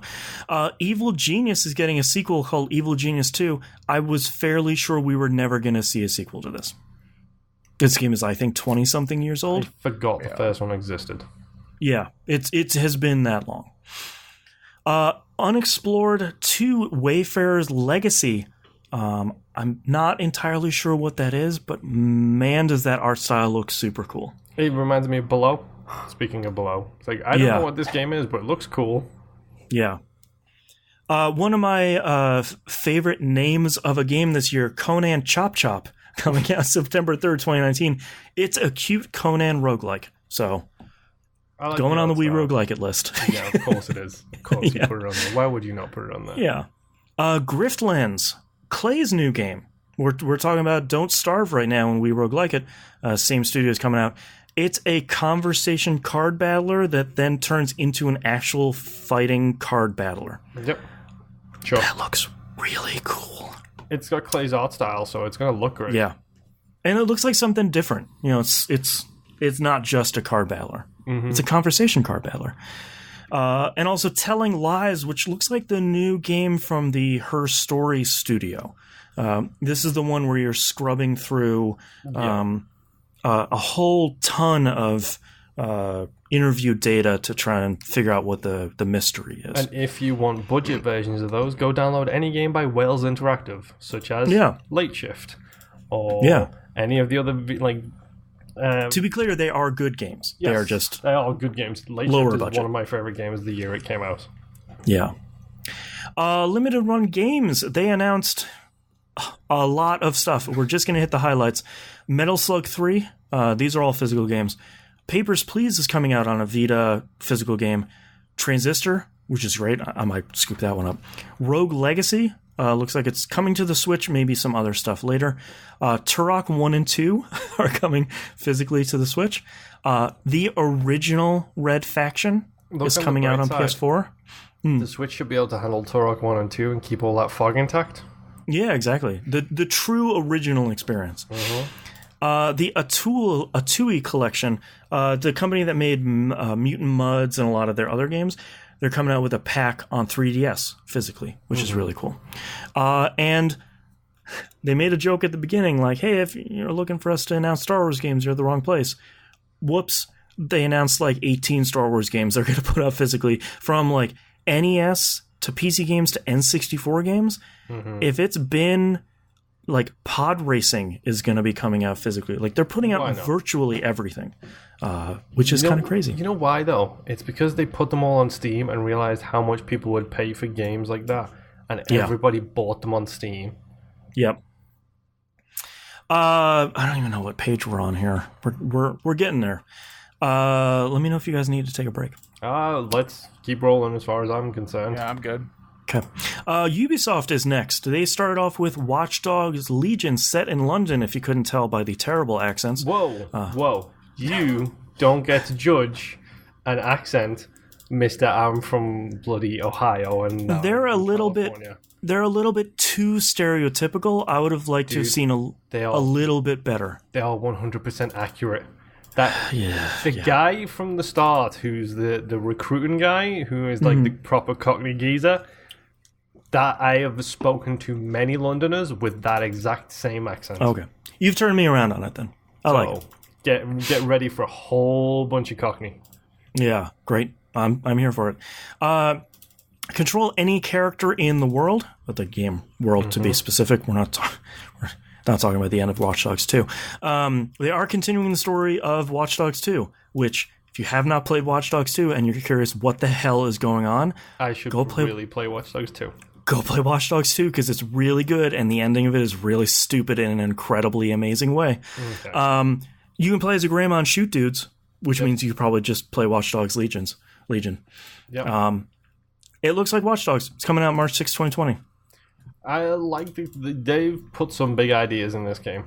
Yeah. Recruit anybody you see. That's kind of a big deal. Some of the stuff from some behind closed doors gameplay stuff, developers have been saying you can recruit police, you can recruit military people, you can recruit pretty much anybody you want. So I hope that works. I do too. I will be there day one because I really, really love Watch Dogs, and Watch Dogs 2 sold me on this franchise.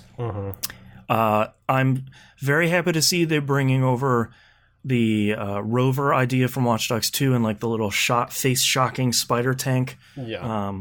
There's a lot of really cool ideas they're bringing over. I made two main notes about this. Number one, I can't wait for all of those loyalty missions. Yes. Yeah. And number two, I cannot wait to see them try and apolitically spin this thing. Yeah, they've already been out there a little bit doing it, and it's crazy. And it's I look forward to getting closer to release, considering it's a post-Brexit world. Yes. And that looks like the direction that we're going right now. Well, March 6, 2020 is hopefully a post-Brexit world. Yeah, but I think it's not. The thing that I think was really great is they showed gameplay. It was scripted, whatever. They showed a lot of gameplay. They showed you playing a character, recruiting someone else, that character dying, you hopping into someone else and finishing that recruitment mission. That's all I wanted to see. And then a grandma put on a mask and shot a dude. So that's all you need. She shocked them with the the other trailer some grandma shoots some dudes. So yeah, I'm 100% in for Watch Dogs Legion. That looks really great. The fact that they animated her differently as well. She very clearly walks differently, and she rolls over so slowly over the blockades and stuff. She doesn't it's like watching Hot Fuzz. No. Yeah, you ever take a shortcut before? Next up, they showed Mythic Quest Raven's Banquet. This is the TV show with that one dude from Sony about a game dev studio. Sure. It looks fine. It will be what it is. Rainbow Six Siege, they showed a trailer for a new guy. The mustache suit guy was shown off. I think his name is Warden. His operator name. Here is my question. Based on the way that guy looks, without knowing what country is he from, because they're all separated by country. What country is Gordon from? With the 3-piece suit and the tech and the glasses and the fancy watch. I feel like they're telling me he has to be from England. He's from USA. That sucks. I want him to be from like Sweden or something. No, people, believe me, they've got their people. I just find it funny that they went with James Bond, and I believe he's from the USA. Yeah, great. Okay. So Rainbow Six Siege still looks really great. It's a game I know I would love that I don't play. Yes. They showed off a little bit of Brawlhalla, which is another game I totally forgot was out. I'm sorry. They're getting Adventure Time characters. They're getting all the ones that I love. So there you go. Adventure Time's great. Ghost Recon Breakpoint. Oh my god. The Punisher came out on stage with Bam Bam the dog for some reason. I'm never going to remember his name. Moon's got it covered. I do remember Bam Bam the dog's name because he came out on stage for some reason. Is that guy a dog rescuer? No, he does this for a specific reason because he goes everywhere with his dogs. From what I understand, he is a huge fan of pit bulls and Rottweilers and the quote-unquote... the best dogs. The quote-unquote violent dogs. The bully breeds, as they've been sometimes called. Yeah. Yes. So he goes everywhere with his dogs, which are all those breeds, TV, movie, whatever. He shows up with those dogs to prove dogs are not inherently violent or certain breeds are not inherently bad. You just gotta do what you do with every animal and train them. I don't like dogs. I love pit bulls. Pit bulls are the best. But yeah, two thumbs up, pit bulls. My official review. Like he just does not show up anywhere without them. And good on him. He's proven a point on an E3 stage. My comment I wrote about Breakpoint is I couldn't care less about this game. This is like a Ubisoft game, a Bam Bam shoot 'em up Ubisoft game. Yes. And that's fine. Whatever. I didn't play the first one. I'm kind of tempted to, but I didn't. But that's fine. I think John Barrelroll did probably the second best speech of E3 in the trailer. That motivational speech I thought was the second best. He's got the voice for it. He's got one of those voices. Yeah. You have to read Vertebrum, by the way, your first sentence for the next game. Tom Clancy's Elite Squad. I wrote, not like this, Sam Fisher. Not like this. That is exactly how I felt. Yeah, it's a mobile game featuring all of the popular Ubisoft characters. I feel very much characters, not Ubisoft. Yes, that's characters. Right. That's right. I misspoke.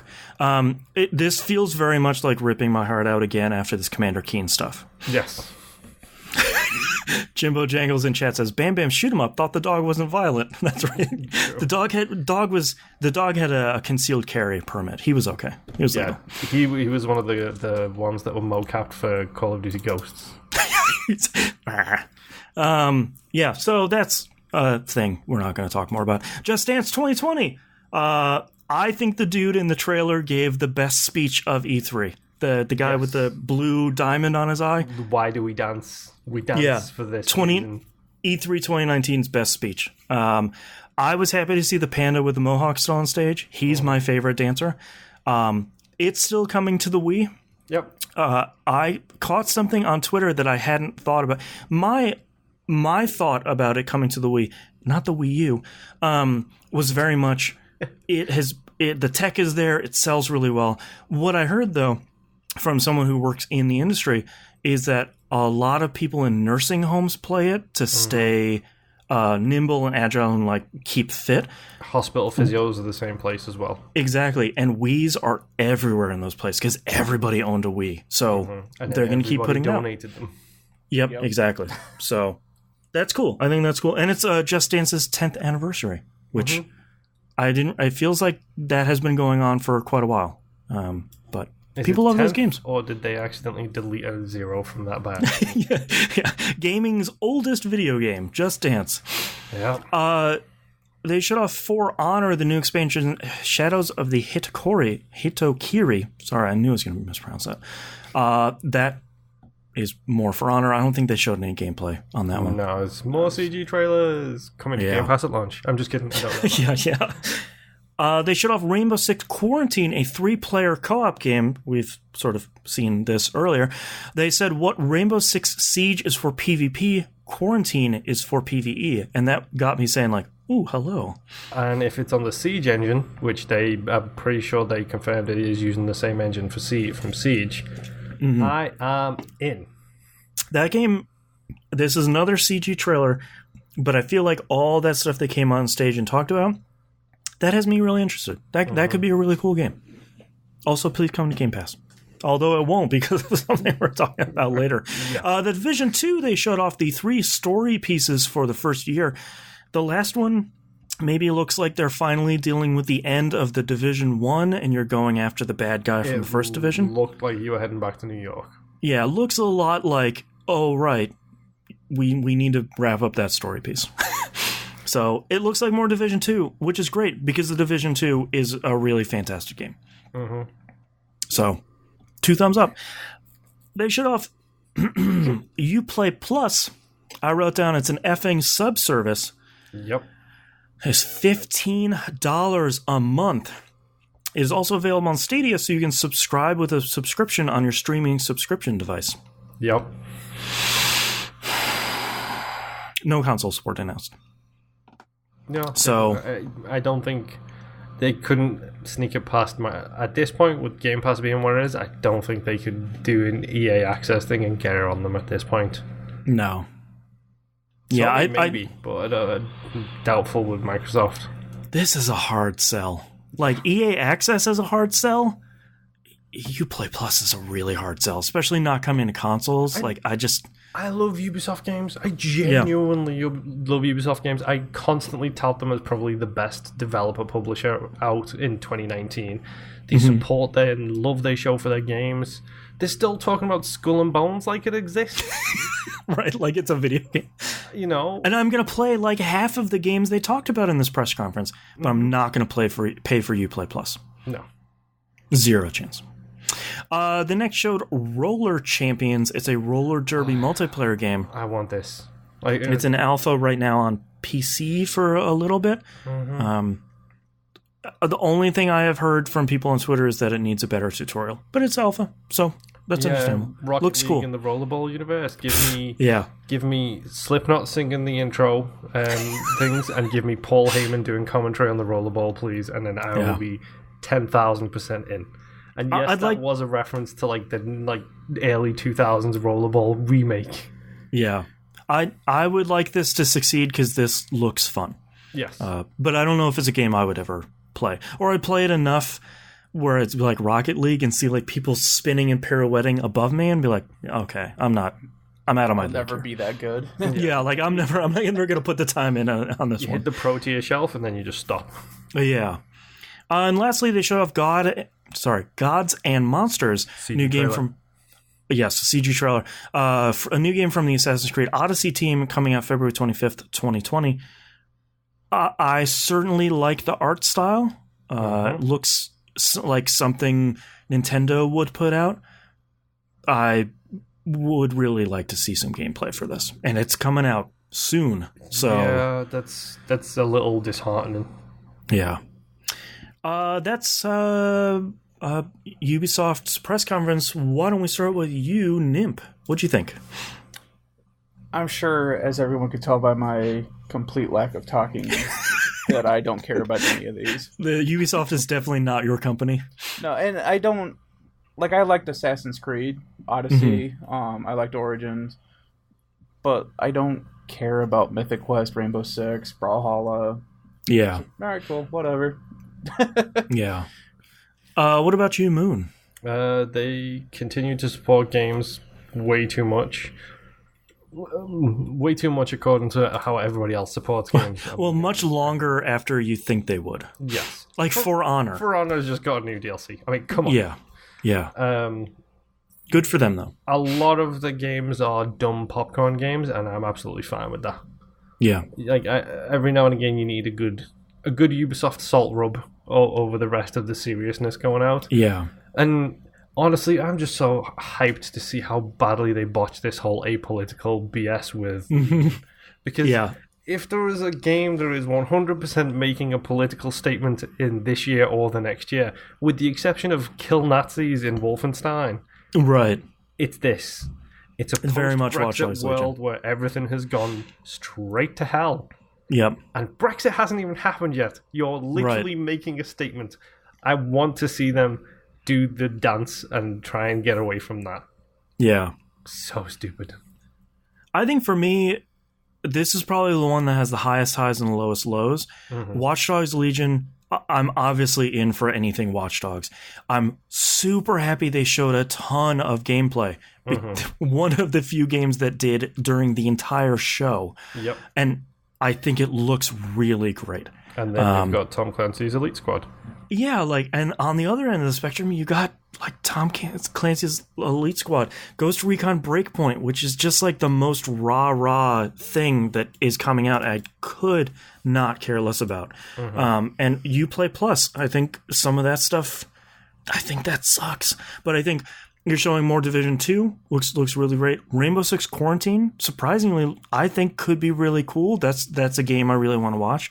Gods and Monsters, I think, could be really interesting once they start showing some gameplay. But I think Ubisoft did fine this year. I'm glad they didn't show Assassin's Creed because the season pass stuff is still coming out for Odyssey. I'm glad they're letting that sit and continuing to work on the next one. Mm-hmm. So, next up, kind of funny showcase. This was one I wasn't expecting to talk about here on the show. We're going to do highlights, but they showed 60 indie games. So, as much as we are indie game champions and have been for a while, we should start talking about some of these stuff.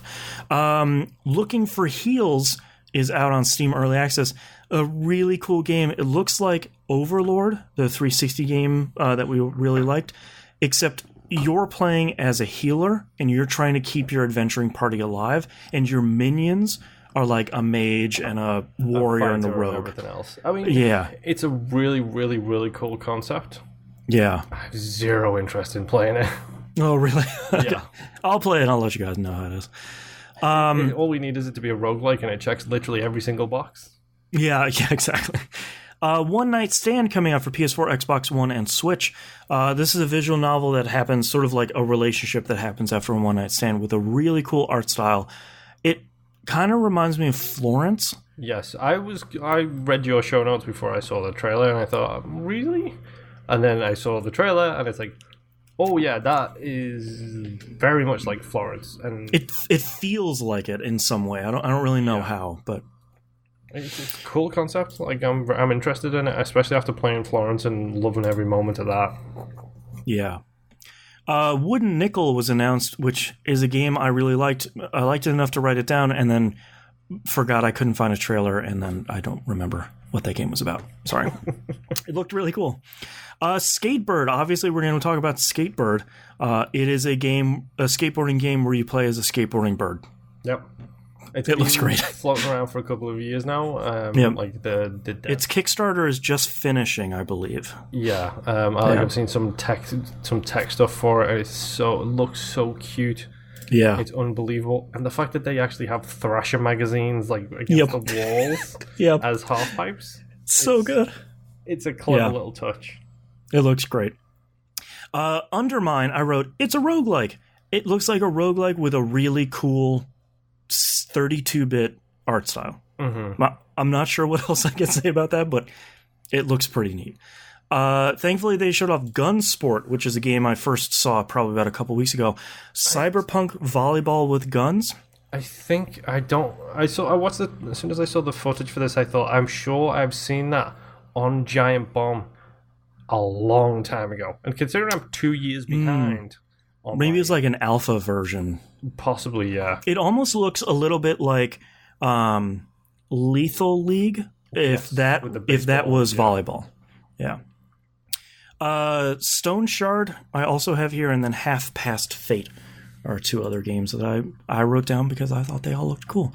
So if you want to see a lot of indie games, they were not kidding that they have 60 games in that press conference. There's a lot of stuff in there. Yeah, it is rapid fire.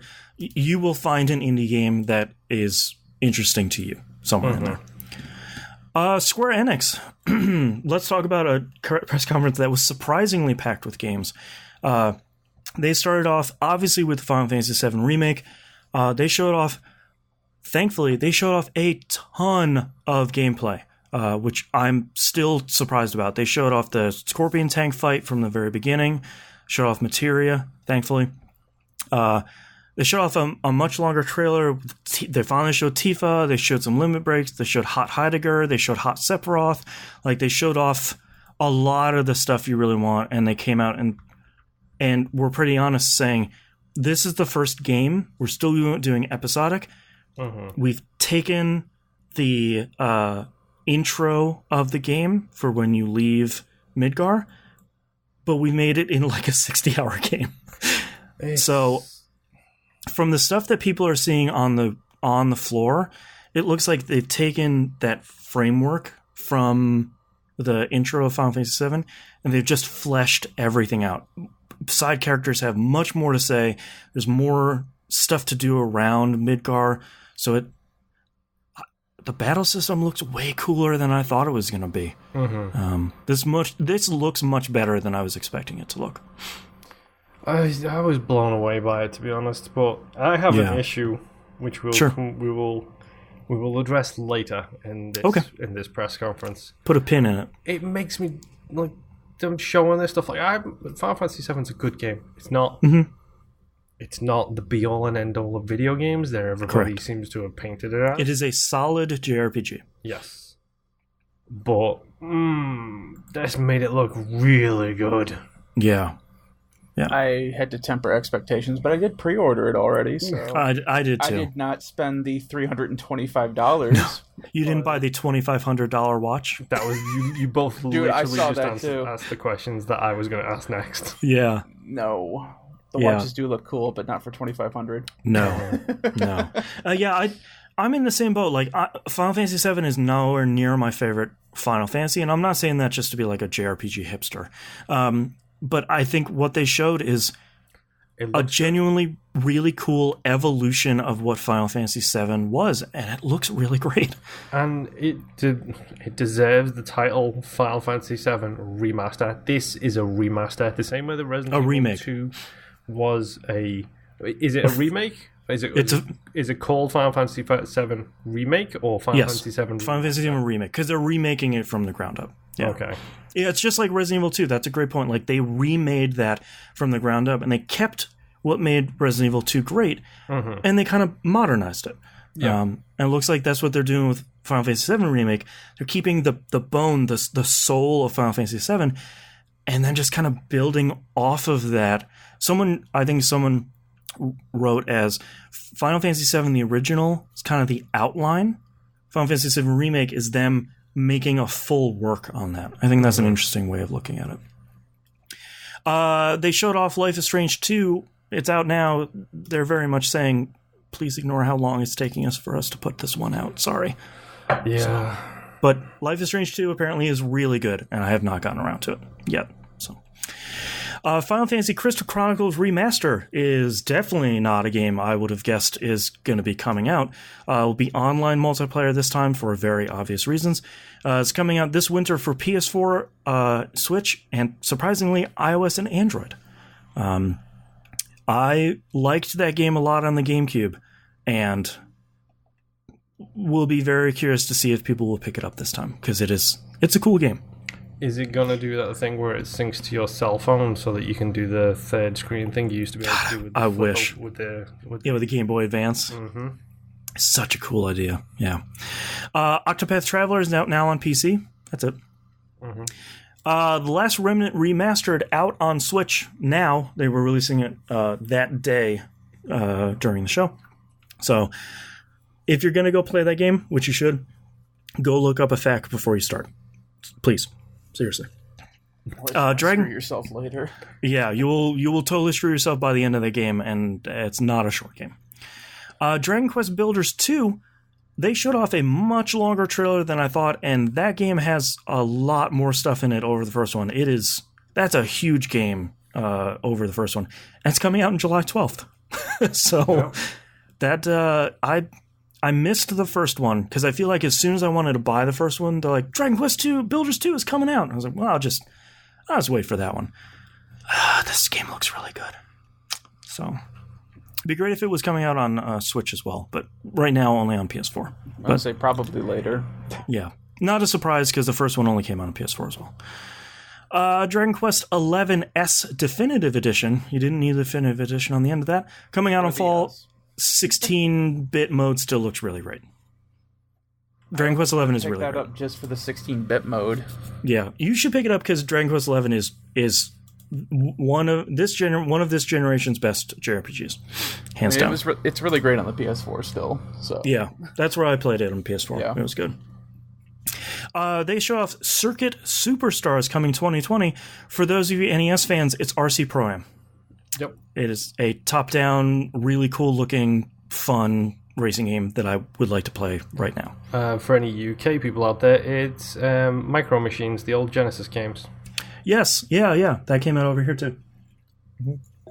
That was so big in England. Like, so big. Really? Yeah. That's awesome. They show off Battalion 1944 Eastern Front, which is their competitive multiplayer shooter. Tell them what your show notes say, Boston, because it's just 100% you in a show note. I just wrote, yep. Mm-hmm. It is what it is on the tin. Like, that's what it is. They showed off a really cute trailer that the Square Enix soundtracks are on pretty much every streaming platform. I think they showed like 12 or 15 streaming platforms. So wherever you live in the world, almost every... I added all of the ones they released to a playlist on my Spotify, and there are 1,800 songs. So the Final Fantasy Tactics soundtrack is out there too. Go listen to it. It's still really good. Don't ignore the haters. Kingdom Hearts 3 Remind is a paid DLC coming this winter. That literally showed almost nothing. That's about it. Yeah, that trailer was confusing too. For a moment, I thought they were going to try to sell me the cloaks that they were wearing. Oh god, yeah, that is a very Square Enix thing to do. They used to sell them on a now shutting down whatever the store associated with GameStop is. ThinkGeek. Yeah, they used to have them on there.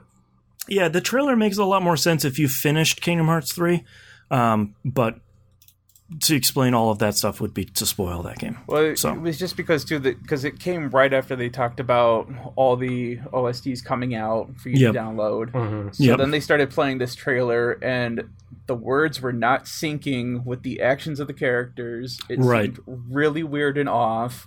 Yep. And it was right then and there. I was like, am I going to be able to buy this cloak for like $5,000 or something like that? Exactly. Yeah. And then they kept going, and I'm like, this is a really long close advertisement. And then they started showing gameplay footage. I'm like, oh, this is an actual thing. Hey, Square are the people to do that, because they did do a fashion line in Japan with the... Lightning? Yes, with Lightning. That was Louis Vuitton. Whatever, dude. Yeah. I think that's hilarious because Lightning was carrying a Louis Vuitton purse. And I think that's really great. Japan loves Lightning. Yes. Lightning is pretty cool. I won't spoil what her real name is.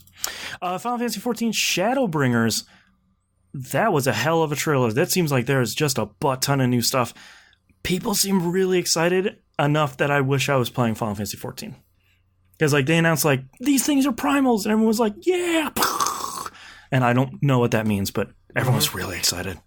I'm excited for them because they're so excited. I did like the general vibe of the Square press conference, where it was basically just a bunch of people in a bar, at this stage show. It felt like like a stand-up act, except it was all about video games. And I liked their whole tableau where it was zooming in on a picture frame, and it's foggy and unveiling the fog. It's very much like Final Fantasy Record Keeper. They showed off Dying Light 2, another short gameplay trailer, spring 2020. That looks cool. I dig that. They announced... Oh, man. Okay. They announced 2 Saga games. Saga Scarlet Grace, and then Romancing Saga 3, which is insane. This is one of the Super NES's biggest, most popular, and best RPGs on that platform, beating out so many of the other games. It's finally coming out in English. It's actually still coming to the Vita. So, 2 thumbs up. The only Vita announcement in 2019. That's a huge deal. Hey. Limited One had some Vita announcements. Yeah, but they always put out Vita stuff. Square Enix doesn't put anything out on Vita anymore. This and one other game is a really, really, really huge deal. And no one's going to cover it, which sucks. Nope. Yeah. War of the Visions Final Fantasy Brave Exvius. They came out on stage and said, "Hey, remember Brave Exvius? We're making a new one. Whoops, we're just making another Final Fantasy Tactics." So, great. I will play another Final Fantasy Tactics. 2 thumbs up. That looks pretty cool. Outriders. This is People Can Fly's new game with no details, a lot of interviews, but I'm not even sure what kind of game it is still. No. It's coming out summer 2020. A whole bunch of CG stuff. Yeah, and a lot of people talking about like this People Who Can Fly is new. Like, I love People Who Can Fly, so I'm very interested, but I have no idea. Yeah. They showed off Onanaki, which is another game. I don't know what it is. A lot of gameplay coming out August 22nd this year. I'm very excited to find out what that is because that has a cool style, but I have no idea. And then Moonpier and I can finally lay down our swords, our gun blades. No, we can't. Final Fantasy VIII is getting a remaster. It is coming 2019, PS4, Switch, Xbox One, and Steam. The amount of work they have done to remaster and bring this game forward is really incredible. I think looking at the stuff that people have been posting side by side on Twitter really shows that it's not just like the Final Fantasy VII one they did, where it's just like, it's all a little bit sharper. It's like they've redone the models. They've redone so much of this game. It looks really good. And Final Fantasy VIII is so good. Please go play Final Fantasy VIII. Yep. I'm still mad, though. You'll never please me because Final Fantasy VIII, like the broken stepchild that it is, it gets a remaster, which people will wrongly wave off as an up-res version of the game. Right. It looks so much better. I agree. Oh, God.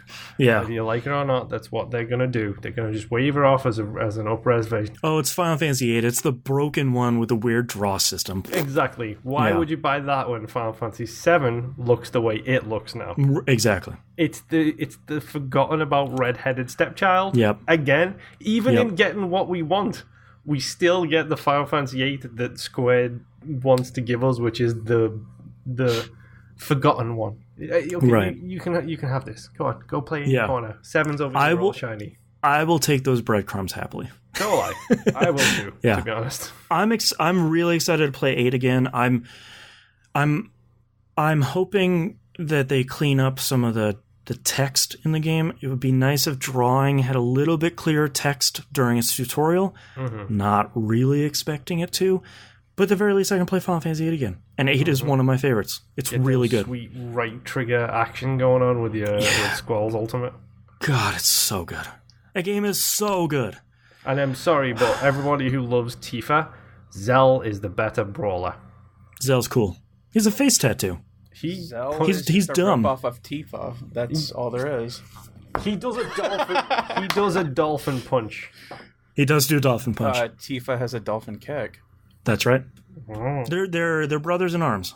Yes. Come at me, bro. Yeah.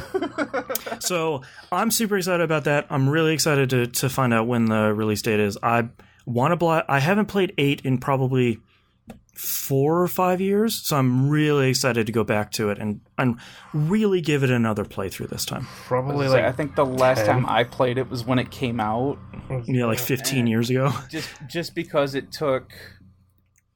it was a lot more, I guess, like in complex than 7 was. So it took a lot more, to me, strategy trying to figure out what I was even doing. And what do I junction my GF2 and cure to... And then I got really, really deep into that card game. The best mini game Triple in Triad. Any Final Fantasy game ever. Never mind your Blitzball or all the other stuff or your Chocobo Racing. Triple Triad is the best. I sucked up a lot of time. I got deeper into the Final Fantasy IX version of Triple Triad. The 8 one is really great. I still want to give a shout out to Chocobo Hot and Cold from Final Fantasy IX. It's not better. I think it's really great. And then they finished off the show with Marvel's Avengers. No gameplay, I'm fairly sure. I think some of the stuff was in engine, but I don't think there was really any gameplay. Focusing on Iron Man, Captain America, Black Widow, Thor, and Hulk. has pretty much every big voice actor in the industry in that game. Yep. It looks like a really great movie so far. Have you heard about the things that people have been getting shown behind closed doors? No. Yeah. It's basically just the same thing again with a touch of gameplay in there. Okay. Not looking good so far, shall we say. Yeah, the stuff that they showed off, I feel like in my notes I wrote Avengers is going to have a really hard uphill battle for a lot of people because if you've seen and you loved the cinematic universe movies, it's not those characters. Yeah, you're going to look at these characters that are close, but definitely not Chris Evans. And there's for John Q Street Fighter fan, there's going to be a big uphill battle for that just to get over, oh, well, it's not Chris Evans, it's not all these people, and it's not voiced by them. It's certainly not the same story. I'm sure it will be fine, but the stuff that they showed, a lot of really great mocap performance capture and a lot of really great voice acting and an engine that looks cool, but you gotta show a lot more than that other than showing a bunch of character symbols on stage. Yeah, I think Ben for Giant Bomb pointed this out quite nicely. If you hear the barking, I apologize, by the way. Ben from Giant Bomb pointed out, look, I think it was Insomniac who made it, I think. So look how long it took them to nail the latest Spider-Man game. Yep. And make that thing feel the way it did for one character, for one hero. That feel, that everything about that game is pristine and perfect. That's a Spider-Man game. Like now you have to do that for 5 different playstyles, 5 different combat styles, 5 very unique characters. Exactly. And with more to come down the line, apparently. I was gonna say, didn't they say that they were sending out more too? So woof. Okay. This feels like it's going to be a generic boilerplate game where everybody a brawler. Has basically just different animations for the exact same gameplay loop. And I like Crystal Dynamics a lot, and I want to give them the benefit of the doubt. They didn't show anything like that. That's the biggest problem. Is there's just they showed a lot. They showed a movie trailer, and it's gonna have a great cutscenes and whatnot. But what am I gonna do? You know, Sony showed off more for their Iron Man VR game than they showed off for Marvel's Avengers. Like, yeah, I don't know. It'll be interesting. Let's talk about our verdict for Square Enix. Let's go first with you, Moonpier. Final Fantasy VIII. Yeah. Yeah. It was pretty much... the funny thing is, like, you sent me a message, I think it was on Discord, saying... No, I sent you a text. Okay, you sent me a text. Saying, an all-caps text. You need to go watch the Square trailer as soon as you can. A bunch of party streamers. The second to last game, not the Avengers. And I was like, well, now I know it's Final Fantasy VIII, because the only reason that Boston would text me this is if it was Final Fantasy VIII. I need you to watch it. It was one of those things where the second that first note hit, I was like, this is 8. This is 8. I know this is 8. I 100% know. And that got me really excited. But it's a whole bunch of JRPGs that I don't have 600 hours to play. Yeah. I mean, from what I understand, I've heard a lot of people talking a lot of good about this stuff. Like, I know Musum is hyped about a lot of these things. Yeah. So is Mina. So we're going to have a lot of fun to talk about on the next episode of Pup. Yeah, Pup has got a good 15 years worth of content for it now. So, you know. But for me, this whole press conference was just like, okay, I got Final Fantasy VIII, and Final Fantasy VII is looking real cool. Yeah. But other than that, it's just like, okay, there's a whole bunch. Like, they talked about, like, what, 12 Final Fantasy games in this press conference? Probably. I mean, all 15 that are out, touched a little bit on each one of them. There was a lot the rich history of Final Fantasy. Let's hit Final Fantasy 1. Yeah. Yeah. But no, it was pretty good. I've got no ill will for anybody who loves these type of games, but I'll take no investment, really. Yeah, exactly. Yeah. I'll take 7, I'll take 8. 7 just because it looks like a genuinely new game. Yeah. 8 because I have a connection to that game. And the rest of it is just like, okay, sure. Enjoy it. Nimp, what about you? There are a lot of things here that I'm excited with. 7 being the top one, but I'm still cautiously optimistic about this game. Yeah. Because I know that they won't meet my expectation of what I want this game to be. Sure. But it looks like they're doing a pretty good job of trying to not stray from the original content too much. Right. Mm-hmm. And I'm looking forward to the stuff that they're adding to it and all that, but they still haven't really covered a whole lot. Yeah. But whatever, that'll be cool. Final Fantasy VIII, I look forward to playing that again, because like I said, it's been years since I've played it. Yeah. So I vaguely remember what the story is. Dragon Quest Builders, it's something I was planning on picking up just to play with my daughter and son, because that'll be great. First one. Yeah. So I mean, yeah, they had a bunch of stuff on here. Final Fantasy Crystal Chronicles, I might be able to talk my wife into playing that with me, and then have 4-player co-op with my kids and her. Yeah, that'd be great. Might turn into a family fight, but you know, someone's got to carry the bucket. Exactly. So I mean, yeah, out of everything that I had seen for this E3, this was the show that I was more excited for.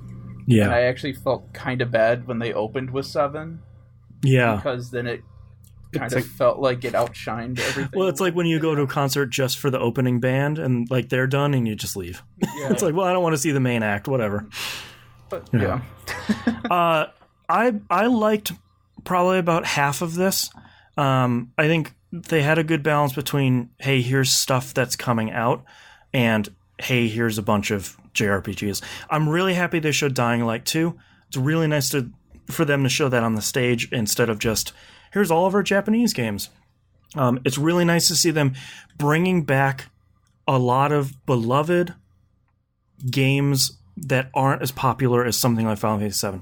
Romancing Saga 3 coming out. Final Fantasy VIII getting a remaster. Trials of Mana coming out. These are games that nobody played on the Super NES unless you're emulating them and you're playing the best games that never came out over here. And they're talking about bringing a lot of their NES and Super NES games to other platforms.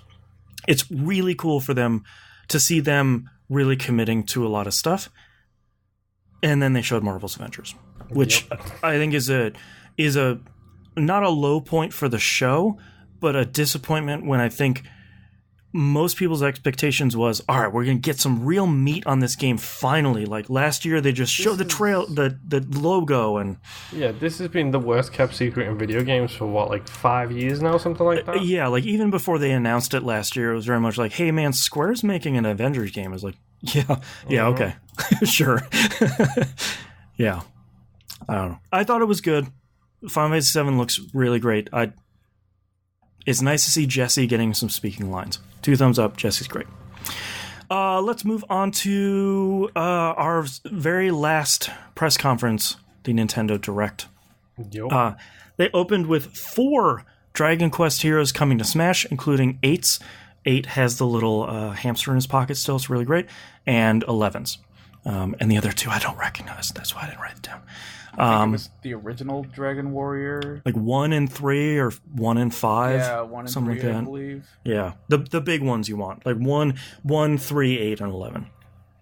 So that looks cool. More Dragon Quest, more heroes in Smash. It's bigger than Marvel vs. Capcom 2's roster at this point. Yep. They showed Dragon Quest 11S Definitive Edition as well. Pretty much the same thing as Square Enix. Doug Bowser makes his first appearance, continuing to have a really good sense of humor about his name. Yep, and continuing to take that torch from Reggie in the best way possible, because, I don't get me wrong, Mr. Bowser is no Fils-Ami. Right. He doesn't have that chemistry yet. No, but that's the thing that endeared everybody to Reggie, was him coming out and just being like, you know what, I've got something stupid to do, and I'm just going to do it with all of my gusto. I got something to say, kicks down the door and says my body is ready. Exactly. Yeah. Like, and him coming out and basically having that thing where it's like, yeah, haha, my name is Bowser. Right. Look, I'm Doug Bowser. Let's have a joke. Yeah. King Koopa is my father. You can call me Doug. Mm-hmm. Yeah. It's good on him. Yeah. They showed Luigi Mansion 3, which is a very nice surprise. They showed off Gooigi. Yeah, that's not creepy at all. No.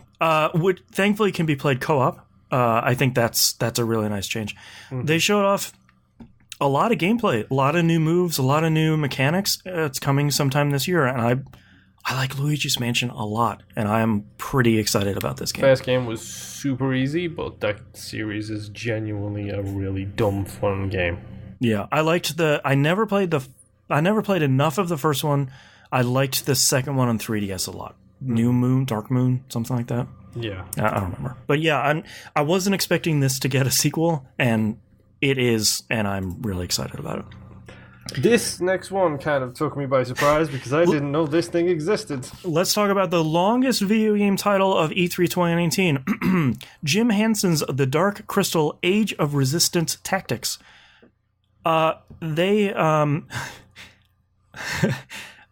Everything they have been talking about on stage, they've come the closest they can legally to say we're making Final Fantasy Tactics 2. Yes. And it looks good. I was not... when they showed the Dark Crystal stuff, like the puppets on screen, I was sort of like, all right, they're going to make like a 2D platformer for... it's Final Fantasy Tactics. Okay. Mm-hmm. So, I'm pretty excited about that one. They showed off Zelda Link's Awakening. Oh my god, it's so cute. Yeah. Oh my god. Go ahead and just tell us about it right now. Oh, there's a new feature. You can make a dungeon out of rooms and room parts you find out in the new world. Mm-hmm. And there's an amiibo. There's a little Link amiibo. Oh, the Link amiibos. So I own like 4 amiibo. I own the cutest amiibo, to be clear. I'm 100% buying that amiibo as soon as available. Okay. Which amiibos do you own? Oh god, they're in that closet. I don't remember. They're very cute. The cute ones, but then I own Waluigi. Toon Link, which is the wrong name. It's Wind Waker Link. You jerks. Okay. I don't remember. Oh, do I own? I own Piranha Plant, of course. Okay. I don't own Boo because it's off frame. I have a giant Boo. Woolly Yoshi. Me. Maybe. I don't remember. I should remind me, and I'll pull them out, and I'll talk about them pre-show next week. Okay. Like an Excel list. Waluigi. Yeah. Waluigi needs to be on this list? No, thank you. No thanks. That is coming out September 20th, 2019.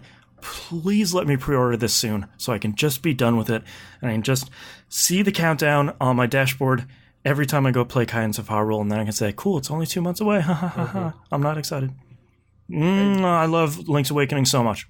Apparently it was running a bit framey at the show, but the art style is chef's kiss. Link's Awakening is my favorite Zelda game, and second favorite for me. But yes, is Link to the Past your first favorite?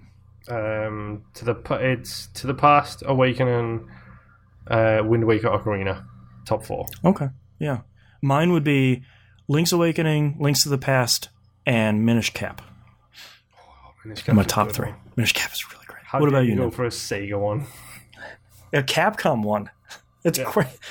One of the good Capcom. Well, Capcom only made good Zelda games. Nimp. Nimp. Sorry. Yeah. Ocarina of Time, Link's Awakening, and believe it or not, I really liked Seasons as well.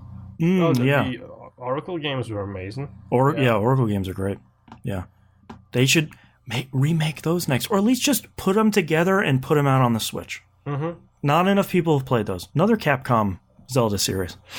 Capcom. Trials of Mana is coming out early 2020. They're remaking Seiken Densetsu 3. This is another one, like Romancing Saga 3. It's like the JRPG Super NES White Whale that never came out over here. They're just doing a full HD remake. So basically... Why not? Something I suspected while watching all of these press conferences, but something that's pretty much been confirmed in recording this episode was this was a Boston E3. 100%.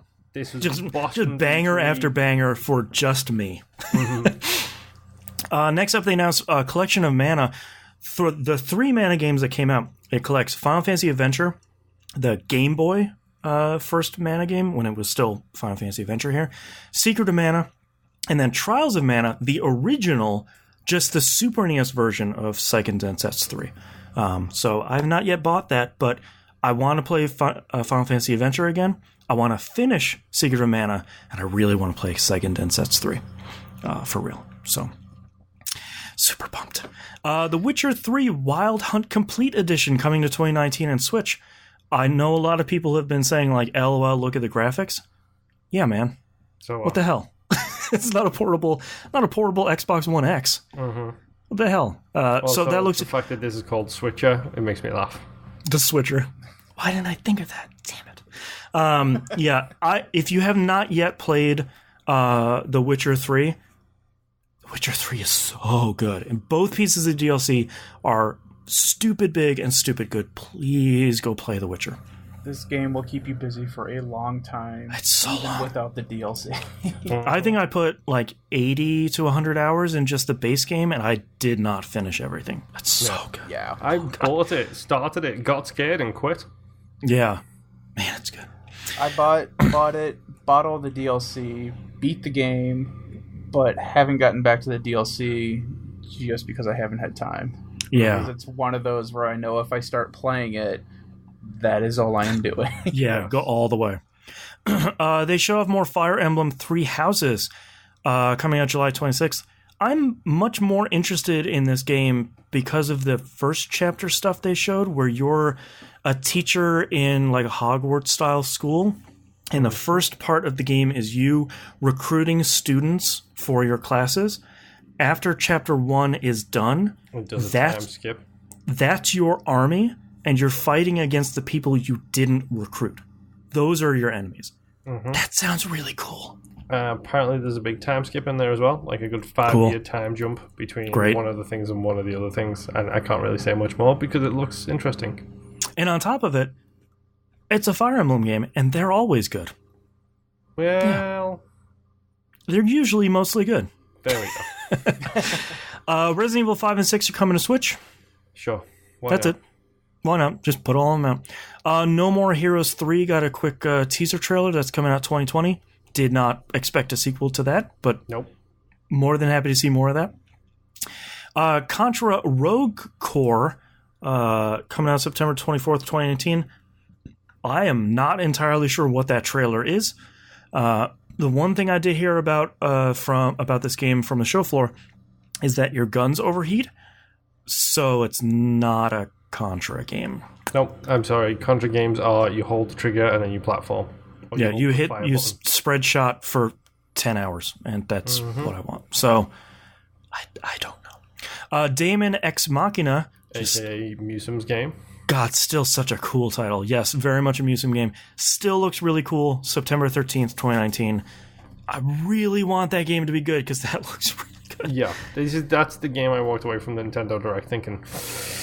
If that thing looks really good, that thing could be my front mission lobes are getting tickled a little bit by seeing that trailer. It's like all the front mission lobes. Yeah.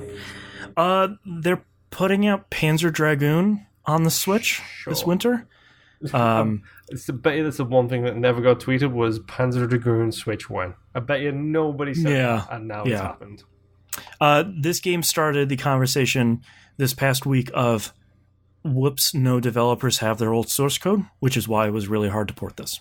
Yep, same with Final Fantasy VIII. And I can't remember who it was, but someone did a post-mortem on Square's really bad decision stuff with like source code and stuff like that for all of their games. Yeah, our game shipped. It works.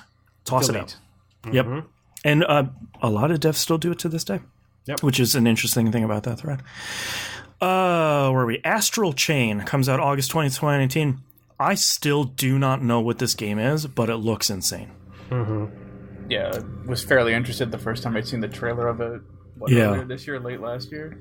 Yeah, they announced it at E3 last year. No, late last year they showed a Nintendo Direct, Yeah.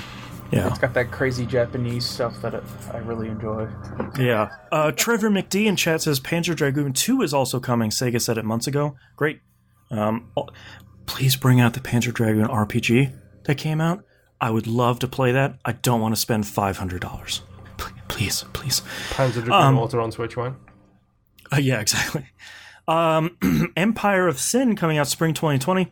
Oh, that looks so good. They didn't show a lot of this. It looks like a gangster shooter. And then I found out Brenda Romero is directing it. So it means I'm 100% going to buy it. It's made by Romero Games. So she's made incredible games over the last 30 years. It's a tactical from what I understand, it's kind of a tactical, like, systematic, like, family, like, expansion sim. So think of, like, the way the systems in Breath of the Wild operate against each other, like the wind versus the fire and stuff like that.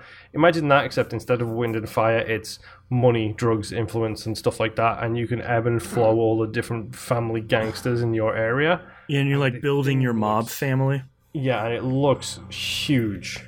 It looks super cool. I wish they would have spent more time on it, because I think if they would have showed just a little bit more, I think it would have been an easy sell for a lot of people, but that looks great. Also looking great, Marvel Ultimate Alliance 3 comes out July 19th this year. That looks like another Ultimate Alliance game. It looks really great. Yep. I have missed those games. I'm very interested in this. They showed a little bit of Cadence of Hyrule. It's out now, came out June 13th. Go buy it. Yes. We will talk a lot about it next week. Go buy it. Yeah. They showed off Animal Crossing New Horizons, got delayed just a touch to March 20th, 2020. This was one of the games that Doug Bowser came out post Nintendo Direct and was saying, we're really pushing back against crunch. We're really making sure that our employees don't crunch. So games like this are getting pushed back a little bit. We're still going to make it a great game. We just need more time to not kill our employees. Yeah. So, and 2 thumbs up. This might come across as a little bit offensive, but if there's one culture that needs that pushback against crunch, it's the Japanese culture. Yeah. Yeah, they're famous. Historically, I'm not sure if it's still the case, but has historically been very overworking. People and like sleeping in the office and stuff like that. It's where the term death march came from. Come on. Yeah, and like to put on top of that, the video game development culture, like it just, big companies like that need to fight back against this stuff. And Animal Crossing New Horizons looks really great. So you need more time to make it even better? Whatever, man. Tom Nook is still a criminal, and Rossetti has been fired. Yes. So business as usual. And leaned into Tom Nook so hard on this one. I know, it's really great. Yeah. Really great. They showed off a big sizzle reel about stuff we've already seen before. Smash Brothers, they did a really good bait and switch for Banjo-Kazooie coming out. I'm not a Smash player, but I really love watching video clips of large groups of people responding to new character announcements in Smash. That has been my week on Twitter. It's just watching 100 people explode because a puzzle piece went bouncing across the screen. Like, that's... Yeah. Right in my brain. What is it Jinjo? Jingo? Whatever. Yeah. It's so good. So good. And to finish off the show with just a bombshell, hey, we're working on a Breath of the Wild sequel. See ya. That's the end of the show. So... I like that most of it was sort of like, here's Zelda with short hair, and here's Ganon, and whatever, and just text on the screen like, we're working on Breath of the Wild sequel. It's like, yes. I like the fact that the castle looked like it's taken off. So if you take me to a dark Hyrule, I will be more than happy with that one. As someone who is halfway through Breath of the Wild, approximately. Do some world switching, light world, dark world. Yeah, I had actually thought, because when you see at the opening, you get like the little glowing mana, whatever, and if the live stream from Final Fantasy VII, it's pulling it all back. Yeah. But when you listen to the music that's playing, a lot of it sounds inverted and twisted, and they did a lot of that with Twilight Princess. Sure, right. So I thought they were announcing that they were doing something with Twilight Princess at first. Right. And, my favorite, saddest Zelda ending, Twilight Princess. Yeah. Which, I mean, maybe we will still see something from the Twilight. But, I mean, sure.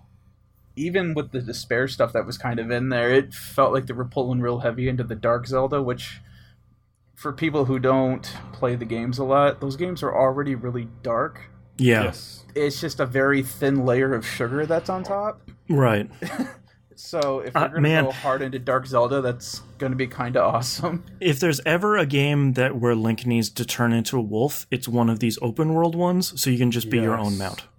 Yes. Yeah. That's what you get the motorcycle for. Also, did motorcycle, that's right. Did we skip the Olympic Games one here at some point? I did. Yeah, we did. Okay. I didn't write it down for a reason. It's another Mario, and it has skateboarding in it. It looks cool. Oh, it does? Okay, I didn't see the skateboarding stuff. Yeah, skateboarding, karate.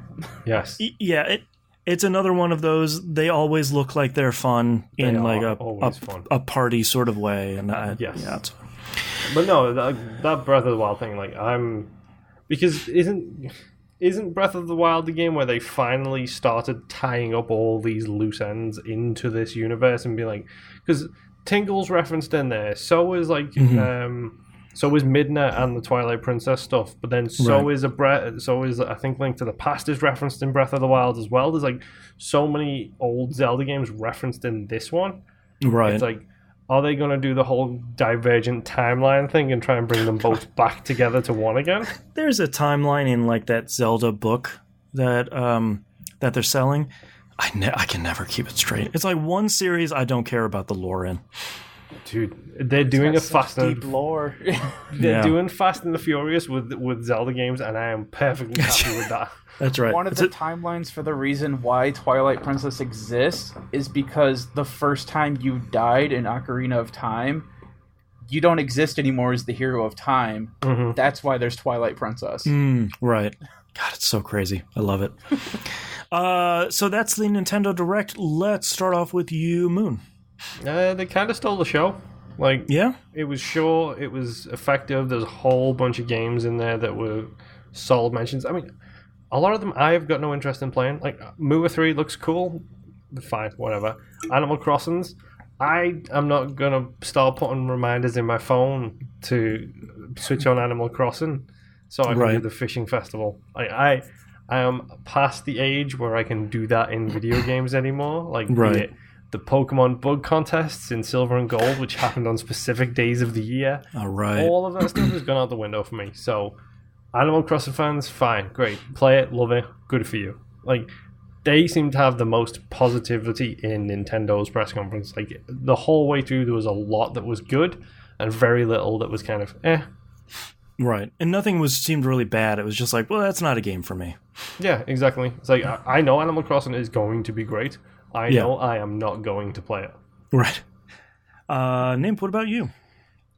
Yeah, there's a lot of things that they showed that I didn't know existed beforehand that I was looking at. I was like, wow, that looks really interesting. I'm going to check that out. And I have a lot of games written down specifically from Nintendo to keep an eye out for. Right. Just to keep watching the progress of. So I really enjoyed a lot of what they put out. Yeah, I agree. I think they had a really solid show.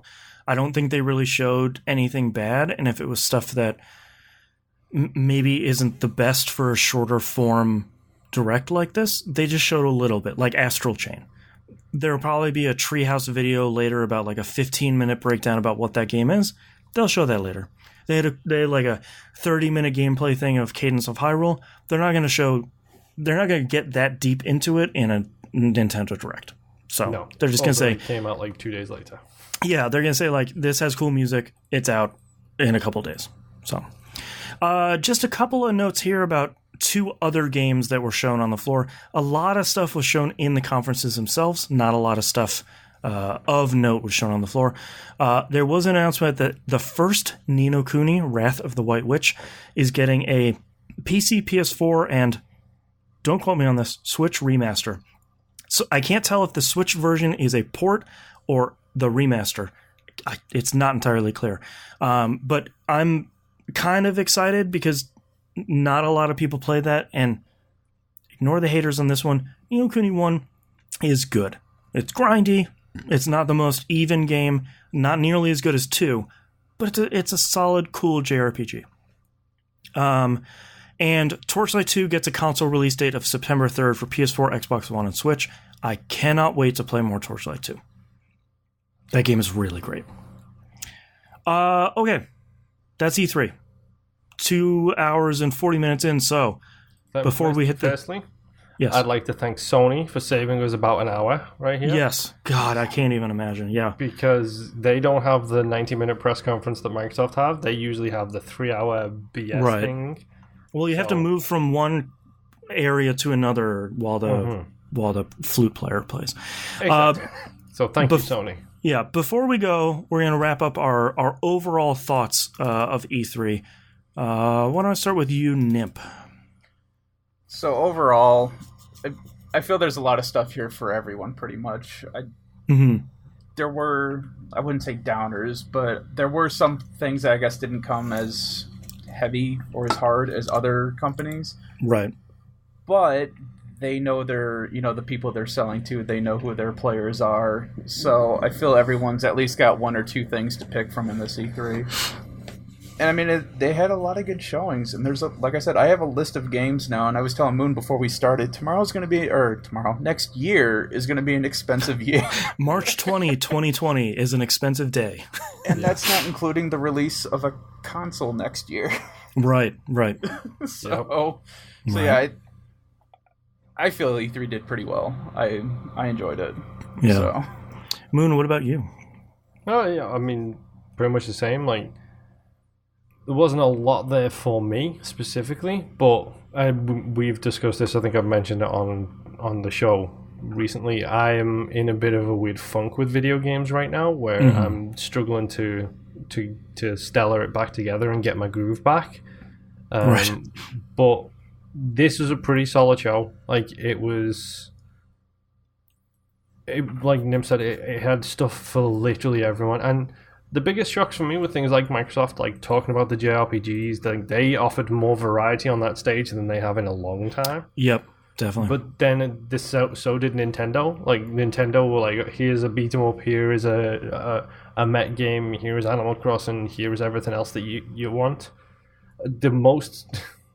The titles didn't mean anything to me, so the most predictable one for me was the Square one, where it's like, guess what? Here is about 50 JRPGs. Final Fantasy.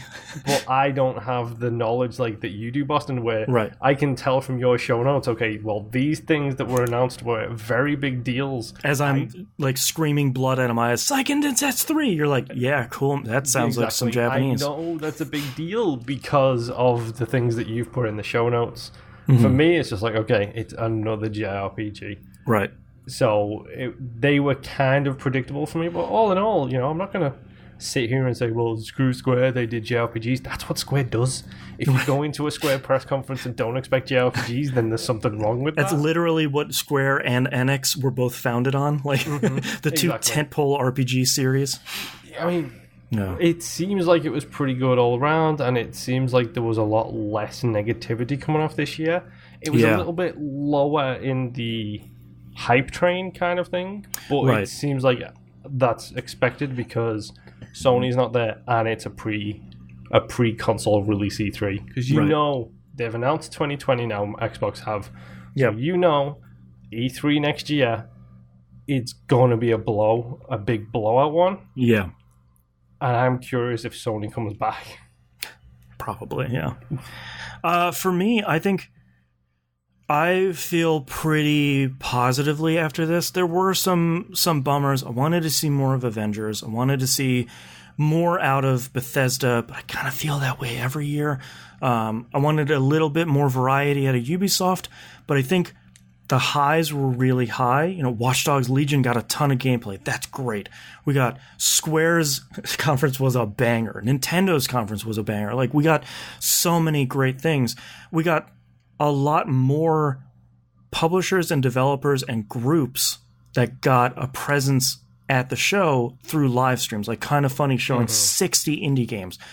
I'm not the biggest fan of Kind of Funny, but that's awesome. They showed 60 games. Limited Run Games had a pretty great one, and Devolver had another insane thing going on. That's awesome. Like, we get more and more stuff. Not great for my voice, but it's really great for a variety of stuff we're seeing at E3. I think I wanted to see more gameplay. I think the number of games that are coming out early 2020 that don't have gameplay is problematic. Not concerning. I think it's a real bummer because I think this is the time where you show a bunch of that stuff. And CG trailers are fine. There's a lot of great CG out there. It's not the age of Final Fantasy VII where it's like, it comes on 3 discs. There's 20 hours of CG. It's like, cool. Oh, that used to be on the box, didn't it? It did, yeah. It's like, that's cool. Everybody's got good CG now. Like, I want to see the gameplay. I think, Moon, you actually took a lot of the words out of my mouth. I was expecting this E3 to be an inhale year. There's not a lot shown. There's not a lot coming out. That wasn't the case. I think it was a good year. Definitely wasn't an inhale year. There's tons of stuff coming out this year, especially Nintendo's one. It's like, this is coming out this month, 2 months later, 3 months, early next year. You got a bunch of stuff coming out. A lot of stuff coming out Q1 2020, which is just going to be totally screwed. And a lot of stuff coming out like September of this year. But I think, Moon, you're right. And that's like the one note I wrote down for E3 2020. Scarlet is going to come out holiday 2020. PS5 has been rumored, and now that Scarlet has a date, will definitely be coming out holiday 2020. Neither one of them wants to be to market second. I think next year's E3 is the one where you get, here's all the details of crossplay. Here's all the details of backwards compatibility. Here's xCloud coming out. Here's the specs, the price, the date, and here's our launch games for our brand new consoles. And the concrete data and the big, flashy, brand new games that are coming out for the new consoles, I think that's the main focus next year for both console makers and the majority of the publishers. I think that's what we're going to see next year. And that is really exciting. Because I think this year was good. My expectation is that next year's one is going to be really great. Yep. Well, we can cross our fingers and then give it another 7 more years for the rule of 7 to come into effect after next year. So 2027, hell of a year for video game, folks. At TVGP episode 1352. If that's even close to accurate, I will be shocked. Someone do the math. Yeah, I don't know what it's going to be. But I thought E3 was good this year. E3 was really weird, but really good. And I dig it. Mm-hmm. So thank you very much, everyone, for listening. We squeezed in just under 3 hours. Edited, it'll probably be 2.5 hours. We're going to go before my voice totally blows out. But that's it. And we'll be back for another episode where we recap what we've been playing for the last 2 weeks. Next week. So we'll see you all next week. Bye. Bye. Bye.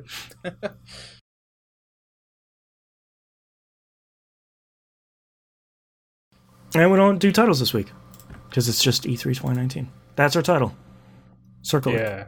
Yeah. Hold on. I've got some suggestions. E3 2019. I like 2019 E3. Mm-hmm. I'm feeling it. EEE 2019. Mm-hmm. And that's it.